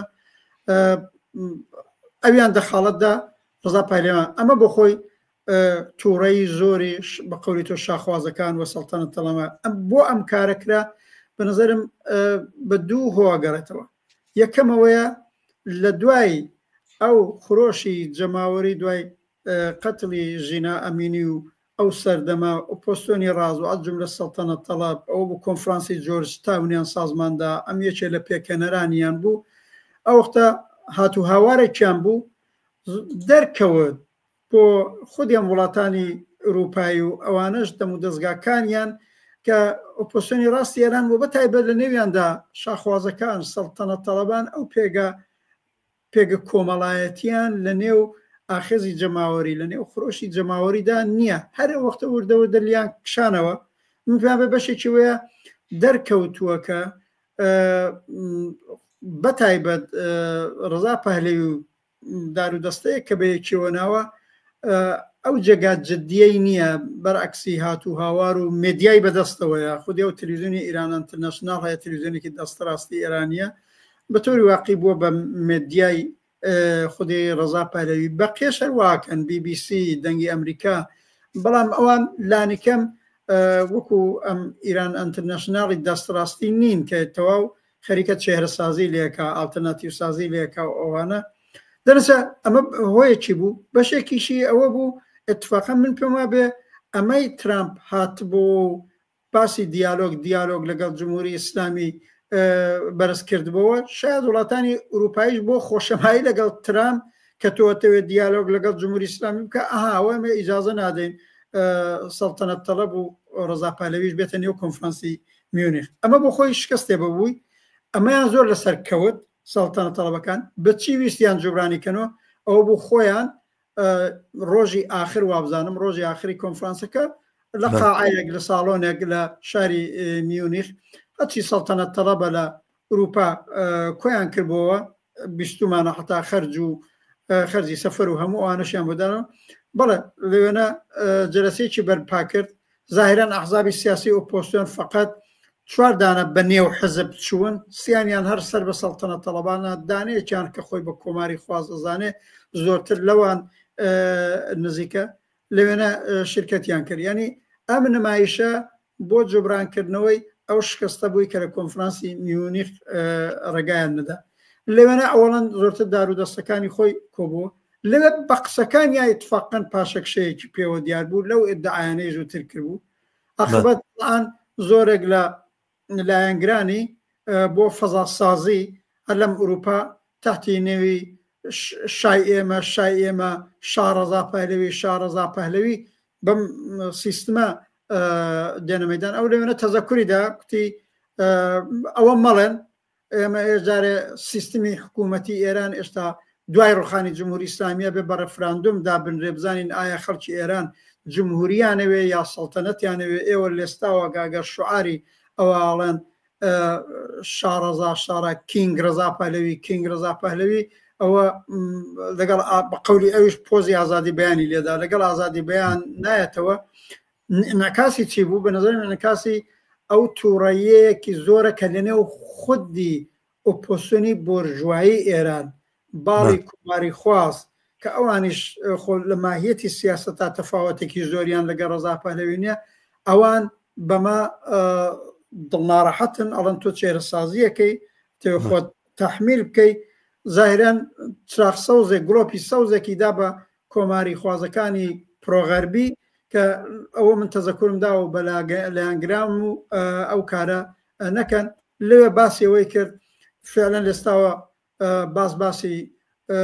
داسەپاندنی نەوعێک سیستمی حکوومەتی دوای جمهوری ئیسلامی نییە ئەوە با ئێمە بگەینە دوای ڕوخانی جمهوری ئیسلامی کە ئەو کات ئەبێ ڕەفراندۆم بکرێت کە ئایا سیستمی حکوومەتی کۆماری خواز بێ یا شاخواز و سەڵتەنەت تەڵەب بێ ئەمانە بەرعکسی ئیدعاکانی هەتا مانگێلەوە پێشی خۆشی بووە دارودەستەکەی قسەکانی خۆیان تکرار کردووە ئەمەش ئەنعکاسی چییە بە نظرم ئەنعکاسی لاوازبوونی جێگە و پێگەیەتی و زۆرتریش بەڕسمیت نەناسینیەتی لەلایەن حتا دەوڵەتانی ئوروپاییەوە مەسەلەن حرام دەوڵەتی ترامپ هاتوۆتە سەرکار لە نێو ئۆپۆسیۆنی ڕاست و کۆنەپەرستی ئێرانە زۆرێک لە دەست و پەیوەندەکانی نزیک لە دەوڵەتی ترامپ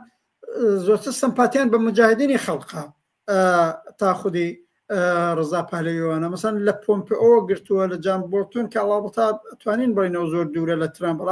بەڵام پۆمپئۆ بەشێک لەمانەی دیکەی کە دەورەی پێشوو بە تایبەت لە کابینەی خودی ترامپا بوو هەد 2 مانگ لەوە پێش لە ئەو هەمایشی پێڵن مجاهدین هەر ساڵە ئەیبێ ئەوانە لەوێنە شرکەتیان ببوو ئەمانش بەدەست ئەوە ناڕەحەتن ینی سەڵتەنەت تەڵەبەکان یا بەشێک لەو کۆماری خوازان من پێم وابێ لە مەجموعدا ئەم دەرکەوتنەی ڕزا پەهلەوی زۆرتر سەرگەردانی پێوە دیار بوو زۆرتر لاوازی پێوە دیار بوو تا ئەوەی بێوێ خۆی زیاتر لەنسە بکات بەڵام تەبان دیارە تەبلیغات شەکەن مێدیایان بەدەستەوەی هەر لەوێنە لە نمایشێکدا باسی ئەوەی کرد کە ئەوە من لەلایەن ئێوەوە هەروانەی کە خۆیان سەڵتەنەت تەڵەبن لەوێ کۆبوون و لەلایەن بەشێتر لە خەڵکەوە داوام لێکراوە ڕابەری دەورەی گوزار بەڕێوە بەرم و خۆی نێونە ڕابەری دەورەی گوزار کە واقعەن زۆرتر بۆتە جێگای گاڵتە لە سەتی فەزای سیاسی حتا ئۆپۆسیۆن و هەمیشە و دایمیژە بەتە ئۆپۆسیۆنی چاپ و ڕادیکاڵی کۆمەڵگایێران بە شدەت لە دژی ئالتەرناتیوی ڕاستڕە و چ بە تەڵەبیەوە چ بە کۆماری خوازیەوە بوون لەم بابەتەشەوە وابوو من پێوا بێ پرۆژەکەی ناسەرکەوتوو بوو لە ئەوروپا نا پرۆژەکەی ناسەرکەوتووە لە ئەوروپاوە تا ئێستاژەوەی کە ئەبینین دیارە ئەو برەوەی کە پێویستە بوو بیبێت یاخودەوەی کە خۆی چاوەڕوانی کردووە بیبێت و ئەانە لەم دۆخەیان نەیبووە بەڵام من بەگشتی دۆخی ئەم گوشاری لانی زۆرەی ترامپ و ئەو هەوڵانەی بۆ تەسلیم بوونی جمهوری ئیسلامی یاخود بۆ شەڕکردنی لە فەزایەکە بەڕێوە چێ فەزاکە کۆنەپەرستانەیە ینی درستە شەڕ لە بینی جمهوری ئیسلامی و ئیسرائیلە یاخود پەلاماری ئیسرائیل بۆ سەر جمهوری ئیسلامی حتمەن ڕووداوێکی زۆر نەخوازراوە وە کاریگەری نەرێنی لەسەر تەواوی خۆرهەڵاتی ناوەڕاستە بێ لە درێژماوەیە و لە ناوەند ماوەشاگەر لە کوردماوەیە لە کوردماوەشەکە دیارە بێتە هۆی خوێن ڕشتنەوە بێتە هۆی کوشتار چکەم چ زۆر بەڵام ئەوەی کە گرنگاوەیە لە درێژماوەیە دۆخی ناوچەکە بەرە و کۆنەپەرستی ئەبا یاخود ئاسوویەک یاخود دەواازەیەکەی کاتەوە لە بەرامبەر ناوچەکە کۆنەپەرستی و بێبەهابوونی هەموو پێوانە ئینسانیەکانە شەڕواکە بەڵام لە هەمان کاتە گوشاری لانی زۆریش لەلایەن ترامپەوە تەسلیمبوونی جمهوری ئیسلامی ئێران بەما ئەلتەرناتیوێک کە دێتە پێشەوە کە دیارە دەواازەک ئەکرێتەوە باشترە لە بەرامبەر جەماوەرە کە نوێنەرانی خۆیان بدۆزنەوە یاخود لە بەرامبەر هێزە چەپ و سۆشیالیست و کۆمیستەکانە کە برەو بە خۆیان بن کاری هاو ئاهەنگ بکەن و بتوانن ئەو کە لە بەرەی کە لە ڕابەرایەتی جوڵانەوەی ئازادی خوازانی ئێرانە هەیە پڕی بکەنەوە و فرسەتە ئەکەوێتە بەردەستیانیەتە پێشەوە بەڵام لامان کاتە دیوی دووەمی ئەم دۆخە ئەوەیە کە ئەمەش هەر کۆنەپەرستی بەهێزەکە ینی وانە بڵین ئەو ئاڵو گۆڕانی کە دێتە پێشەوە کەسێک دابنیشە بڵێ ئەمە نەتیجە و بەرهەمی ناڕەزاییەکانی چەند ساڵی ڕابردووە دە کەس لی ڕاستە بێتەوە پێڵێ هەموو ناڕەزایەکانی دەورەی ڕابردوو هەمی سەرکوت کرا جمهوری ئیسلامی بەسەر هەمویان زاڵ بوو ئەوەی ئێستا کەوای کردو جمهوری ئیسلامی بەم جۆرە دابەرزێ یاخود بشتی یاخود بەرەوداوا بگەڕێتەوە ئەو فشاری لانی زۆرەیە کە ترامپ کردی سەرنجامەر ترامپە کە جەماوەری گەیانە ئەوەی کە لەم جمهوری ئیسلامی بە جۆرێک ڕزگاری بێتوانە و قسە و ئەو چیرۆکەی کە لە عێراقا وترێتەوە لای زاریش لە ئێرانی شابێتە وردی سەر زمانان بەرحاڵ مەبەستمەوەیە کە ئەم دۆخە دۆخێکی بڵین وانانەتە پێشەوە کە فرسەتێکی زۆر بدا بەڕاستی دلێری ئەوێ پاڵەوانی ئەوێ قارەوانی ئەوێ نەخشەی دروستی ئەوێ خۆ ئامادەکردنی بۆ چەپەکان کە بتوان ئەم بەڕێ لە ژێر پێی ڕاستڕەوەکانە دەرچێشن هەر بەم معنایە و بەو معنایی کە ڕاستڕەوترین جەرەیان وە ئەوەی کە توانێ خاوەن پارەدارترین جەرەیان یا ئیمکاندارترین جەرەیان لە جەرەیانەکانی ڕاستڕەوی فاشستی لە ئێرانە جەرەیانی سەڵتەنە تەڵەبەکانە. دروستە مجاهدین گروپێکی بەم جۆرە بووە کە توانیوێتی خۆی بێڵێتەوە لە ماوەی ئەم 30 ساڵی ڕابردووە و غەریبیش نییە بەڕاستی ئەمریکایە کە هەیئەی تەحریری شام و جۆلانی بۆ ببێ بە نوێنەری سووریا و بتوانێت حاکمی سووریا بێ ئەوانە بۆ ناوێ فرسەت برێ بە مجاهدین ئەو کارە بکە. شتێکی عجایب نییە، وەڵام لە هەمان کاتە ئەمە لا یەزال ئەو ڕەوتە زۆر بەرجەستە و بەرچاوەیە. جمهوری خواکان و ئەوانەی کە لایەنگری بە جۆرێک لە جۆرەکان دەوڵەتێکی مەدەنی و دایک و سکولار و ئەمانن بەرحاڵ هەرچەنە بشیانەوە خزمەتی خۆیان پێشکەش بە ئەمریکا بکەنەوە ئەوانە لەو دۆخی کە ئێستا لە ئەمریکایە بەرقەرارە بێت لە سای ترامپا و لە سای ئەم نمونە فاشستانەیە کە لە خۆی خودی وڵاتەکەی خۆیانە باشیان بە مافی مرۆڤ و باشیان بە مەسایل لەم بابەتانە نییە. بۆ ئێرانیش حتمەنە و مەسەلەیە زۆر لە بەرچاو ناگرن، لەبەرەوەمانە شانسێکی ئەو تۆیان نییە ئەوەی کە ئەتوانێت شانسی هەبێ لە دۆخیشیاوە کۆنە پەرستانەیە لە ناو بەرەی کۆنە پەرستی و ڕاستەوی ئێرانە بابەتەکانی ئەم جەماعەتیشان. بەرحاڵ ئەمەی کە ئێستا ئەمەیان سەر نەکەوتووە بنوا لێ ناکا کە بڵێم فرسەت لە بەردەمی ئەم جەریانە داخراوە، ینی لا هزار خەتەر و مەترسی لایەنگران و تەرەفداران و شاخوازەکان زۆرە، بە تایبەتی کە بۆشمان معلوم بوو و ناسیۆنالیستە کوردەکانی زۆر بەلایەنەوە بشکیلە نییە کە هاوکاریان لەگەڵا بکەن ببن بە دەسوپێیان و لە بەردەمیانە ببن بە پاداوی بەردەستیان. بەرحاڵ ئەو پرسیارەش هاتۆ لەلایەن هاوڕێ ئەژیرەوە. من پێم خۆش من قسەکانی خۆم لێرا تەواوەکەم هاوڕێ ڕەحمان دووتە بۆ تۆیە لەو چوارچێوەیە شاڵە من پێم وایە دوای ڕوخانی ڕژێمی جمهوری ئیسلامی کومنتی هاوڕێژیرە تازە شەڕێکی نوێ دەست پێ دەکات لەبەرەوەی کۆمەلگەی ئێران کۆمەلگایشی چینایەتیە بۆیە لای چینی کرێکار بە تایبەتی کۆمیستەکان قابلی قبول نیە. دیارە من بەس لەوەیە ئەوەی کە ئەبێتە جێگری جمهوری ئیسلامی گەر لایەکی یاخود دەوڵەتێکی کۆنەپەرست و یاخود فاشستانە بێت لەلایەن چینی کارگەری ئێرانەوە قبول ناکرێت. فەرمووە ڕەحمان. بەڵێ با لە پێشدارە سەر هەرم کامنتەی هاوڕە هەژیر منیش زار نەزەر بکەم. منیش پێم وایە ڕوخاندنی جمهوری ئیسلامی اتفاقا دوای ڕوخاندنی جمهوری ئیسلامی کێشەی پانوبەرینتر ڕۆشنتری شەفافتری سیاسی چینایەتی لەلایەکەوە چینی کرێکار و بەرەی ئازادی خواست بەرابەر بە ڕەوتە بۆرژۆیەکان دەست پێ دەکات. کێشە بە نەزانم ئەمجارە فکوسێکی زیاتر لە سەر مەسەلەی دەسەڵات پەیدا دەکات، یەکلاییکردنەوەی دەسەڵات پەیدا دەکات. ئەو دەورە چەند نەتورە کێشێ ئیترەوە بەستگی بە قدرەتی هێز و تەناسب قوای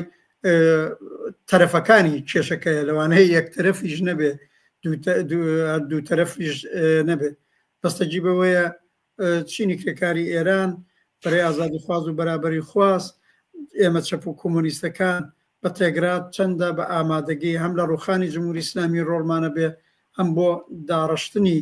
کێشەی دوای ڕوخانی جمهوری ئیسلامی بە مەبەستی بەدەستەوە گرتنی دەسەڵات و ئیدارەی کۆمەلگا قازانج و بەرژەوەندی چینی کرێکار و خەڵکی بەژمەینەت و ئەوەی پێڵین بەرەو ئالترناتیوێکی کاریگەری شورایی بڕۆین. ئەوە وایە بەنظەمە و کێشە ئەو وەختە شەفافتر و ڕۆشتر دەست پێ دەکات. لەسەر باقی مەسایلەکان یەکەم هەرەوەی ئێستا لە درێژەی قسەی دەوری پێشومان و ڕۆبیۆ نەتانیاهو و ترامپ ئەیانەوێ بەرابەر بە خاوەرمیانەی ئەو تەرحەی هەیەە تەواوی ئەو تەرحە کۆنە پەرستانەیە. ئەو تەرحەی ئەوان بۆ خاوەرمیانە هەیە گۆشەیەکە لەو تەرحە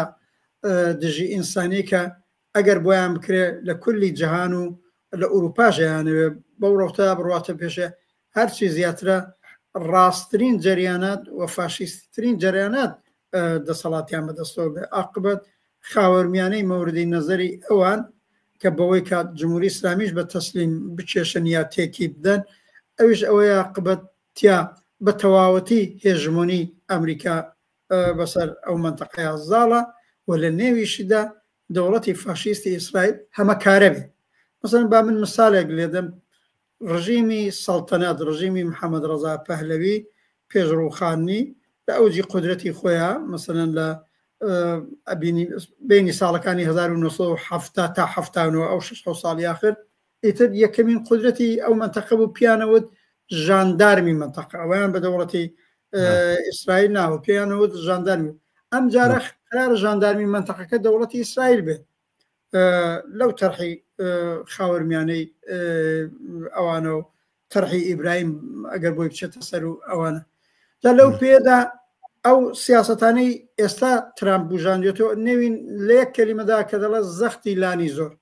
زەختی لانی زۆرەکەی دوو بەشی هەیە هەر ئێستا کە دەستی پێکردووە حەساری اقتصادیە کە لە دەورەی بایدنی شابوو بەڵام ئەم گەیاندوێتە ئەو پەڕی خۆی ئەم حەساری اقتصادیە جنایەتکارانەیە ئەمە دەمەکەوتومانە ساڵهای ساڵە لە دەورەی کلینتۆنەوە دەستی پێکرد دواتر دەورەی بوشی کوڕ دواتر لە دەورەی ئۆباما کە دواتر ئەوجی حتا حەساری اقتصادیەکان بوو جمهوری ئیسلامی هێنایە پای بەرجەموانە ئێمە دیومانە ئێمە وەکو هێزی کە مەسئولیەتمان هەیە بەرابەر بەو کۆمەڵا وەکی هێزی چەپ و کۆمونیست ئەبینین چۆن ڕۆژ لەگەڵ ڕۆژ حەساری اقتصادی عەقبەت هێرشێک بووە بۆ سەر سفرەی واقعاً خاڵی کرێکار و ئەڵان هەر کرێکار نییە مامۆستایان و فەرهەنگیان خانە نشینەکان نێرسەکان بەشی زۆر لە شوێنە کرێکاریەکان کار گەیشتۆتە جێگایە کاڵان ڕۆژانە هەر لەم مێدیای بورژوایی شۆڵن ئەڵان لەم هەفتەی ڕابردووە چی بۆتە مشکلی گەورەی بەشە زۆر لە کۆمەڵانی خەڵک نەکرد ئەوژەوەیە پەتاتە وجودین پەتاتە گرانە پەتاتە دەست ناکەوێت بە ئاسانی ئەوە هیچ غاز و ئەنێرژی و کارەبا و هەمووانە بەشێکی نەتیجەی ئەم حەسارانەیە ئەم حەسارە بە دوو لایەن بەدژێ و خەڵکە ئیسفادەی لێکرد یەکیانەوەی ڕاستەوخۆ جمهوری ئیسلامی هەر پاڵەوان بازیەکیش دەربێنێ عەقبەت حەسارێکی اقتصادی ئاوا گەورەی نێونەتەوەی لەسەر بێ هەر دەوڵەتێک بیسمێنێت دەوڵەتێکی سۆسیالیستیش بی ئەسەراتیە بێ فشارت بۆ دێنێ فشار بۆ سەر کۆمەڵگاکە لەولاتر و خراپتر دەوڵەتی جمهوری ئیسلامی ئەم حەساری اقتصادی وەکو گورزێکی کوشەندە بەرابەر بە جەماوەر بەدەستەوە گرتووە ئەو هەتی بودجە و ئیمکاناتەکەی ئەیدا بە سوپای پاسدارانەکەی ئەیدا بە ئەرتەشەکەی ئەیدا بە بڕۆکراسیەکەی ئەیدا بە حەوزیەکانی علمیە و ئەوانە جار لە ئاخرەوە تحتی نێوی ئەوەی حەسارمان لەسرە شتێکی زۆر کەم ئەگەر بمێنێ بۆ سفرەی خەڵکی بەژمێنێت هەموو ساڵە ئالەم فەسڵەدا و هەرێستا و ئەم ساڵ باسی ئەوەیە حەقدە بنەمایی حەقدەستی ساڵانەی کرێکار تەعین کرێ هەموو ساڵێ بە پێی ئامارەکانی خۆیان 4 قات لە خوار هێڵی فەقرەوە دیاریکردن خۆیان ئەڵێنەوە نەقسەی ئێمەی کۆمۆنیست بێ خۆیان مەجبورین بەڵێ هێڵی فەقر مەسەلەن بۆ خانەوادەیەکی 3 کەسی ئەم ساڵە گەر 10 ملیۆنە ئێمە هەر 2 ملیۆنمان بۆ درێ ئەنی 4 قات و 5 قات لەژێر هێنە بەشێکی وەیە خودی جمهوری ئیسلامی لەم حەساری اقتصادیەوە گورزێکی کوشەندەی سوادەکە بۆیە هەر لایەنی حەسارەکەی کە ئێستا ترامپ توندی کردوێتەوە زدی ئینسانیە جنایەتکارانەیە و خودی ئەو فەقرە خۆ هەموو ئەزانین تەسیری زۆر کوشەندەی ئەبێ لەسەرەوەی مەودای خەباتکاری لە کرێکار و لە خەڵکی بەژمێنێت کەم کاتەوە بەڵام تا ئەو خەڵکار دانەکەوتون و ڕۆژانە لە مەدانن ئەمە ئەو لایەنەی لایەنی دیکەشی ئەگەر حەساری اقتصادیەکەی ئێستا جمهوری ئیسلامی نەهێنێتە پای تەسلیم بوون قرارە لێی بدەن قرارە لە مراکزی هەستەیی بدەن قرارە لە مراکزی حتا نەوت و اقتصادیەکەی دێن هەستەیەکەی چاوی دەرێ بەڵام ئەوی زانم کارەساتی لەیەکەوێتەوە ئەویژە بێ بە بەهانەیە کە جمهوری ئیسلامی سەرکوت و هێرش بۆ سەر کۆمەڵانی خەڵک زیاتر بکە بە بەهانەی ئەوەی لە شەردان کارەساتی ئەوەشی لێ بکەوێتەوە ینی کارەساتی محیط زیستی کارەساتی کاچوونی کۆڵک بەشەر و ئینسان لەو دەوروبەرانە گە شوێنی ئەتۆمیە و بیتەقەنەوە معلوم نییە چ عادێکی ئەبێ بە تایبەت ئەوەش مەشهوراڵەن شوێنە هەستەیەکانی جمهوری ئیسلامی خۆ لە یەک شوێن نین گویا لە دەیان جێگا بڵاوی کردوون و داوی ناون و ئەمانیش ئەزانن بەڵام نەهایەتەن چی لێ دێ فەرزکەین لێدانە نظامیەکەی جمهوری ئیسلامی بەرەو تێگڕەمان ئەبا بەرەو ئەوەی پێڵن فروپاشیە بە بەڵام جمهوری ئیسلامی ڕژێمێکی پێشدەرپێچی لە وڵاتێکی 90 ملیۆنیە نزیک 2 ملیۆن هێزی چەکداری هەیە بەشێک بە نێوی ئەرتەش بەشێک بە نێوی سپا بەشێک بە نێوی حراست بەشێک بە نێوی بەسیز بەشێک بە نێوی نازانم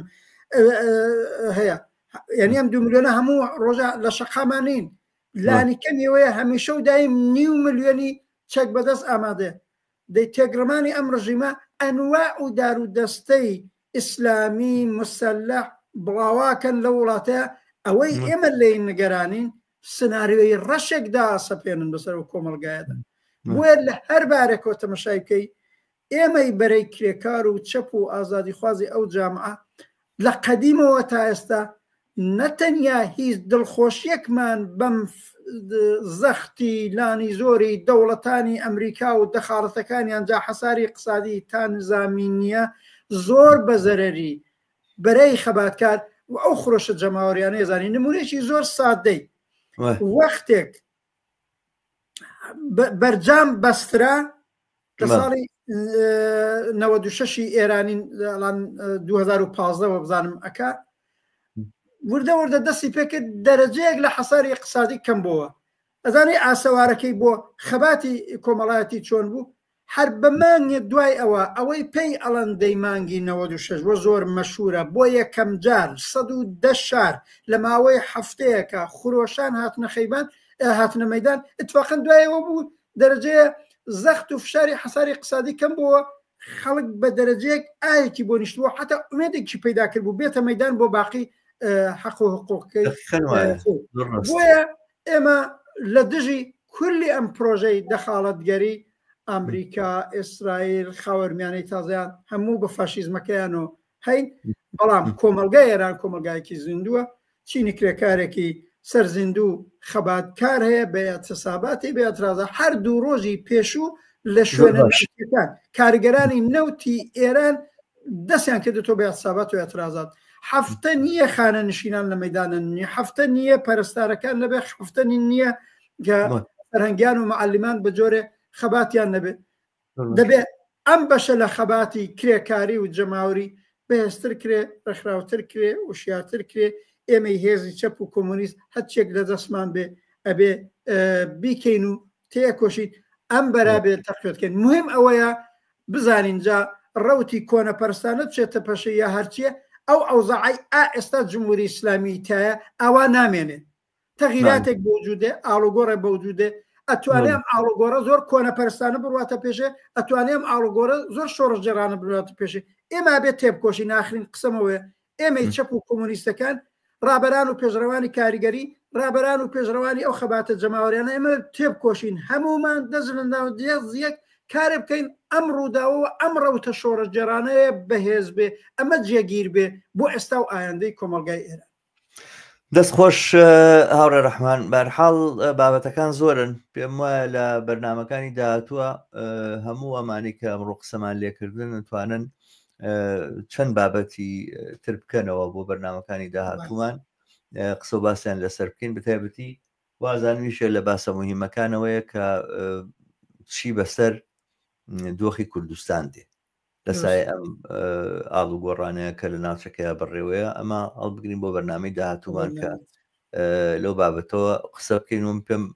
باشەکە بەرنامەی داهاتوومان هەمووی تەرخانکەین بەوە بەڕاستی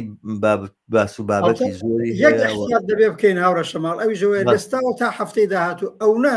لەوانەیە اتفاقات و ئاڵوگۆڕی گەورە هەم لە عێراق و کوردستانی عێراق هەم لە ئەو شوێنەی ئێمە بینەر و بیسەرمانەیە بێتە پێشە جگایەک بۆ بێنین زۆر چاکە یەکێ لە مەحوەر ئاسلەکانمان بێ ڕووداوەکان لە کوردستانی ئێران لە عینە حاڵە لە کوردستان بەگشتی لە کوردستان بەگشتی ئیمرالی ڕوویداوە ئەمەیکە خەریکە ئاڵوگۆڕێک لە سووریا پێک دێ دۆخی عێراق چی لێ دێ و دۆخی تورکیا چی لێ دێ مازەئی زۆر گرنگن بەرحاڵ دەستخۆش زۆر سپاس و سپاسی بینەرانمانەکەین کە تا ئێستا لەگەڵمان بوون بۆ مێدەی کە ئەگەر نەتان کردو تا ئێستا کەناڵی یوتیوبی هیوا لایک و سبسکرایب بکەن، دۆست و ئاشنایەتان لەم کەناڵی ئاگادارکەنەوە تا بەرنمەیەکی تر و دیدارێکی تر هەموو ئێوەی ئازیز بە شادی و کامرانی سپێری شەوتان شاد. هەربژ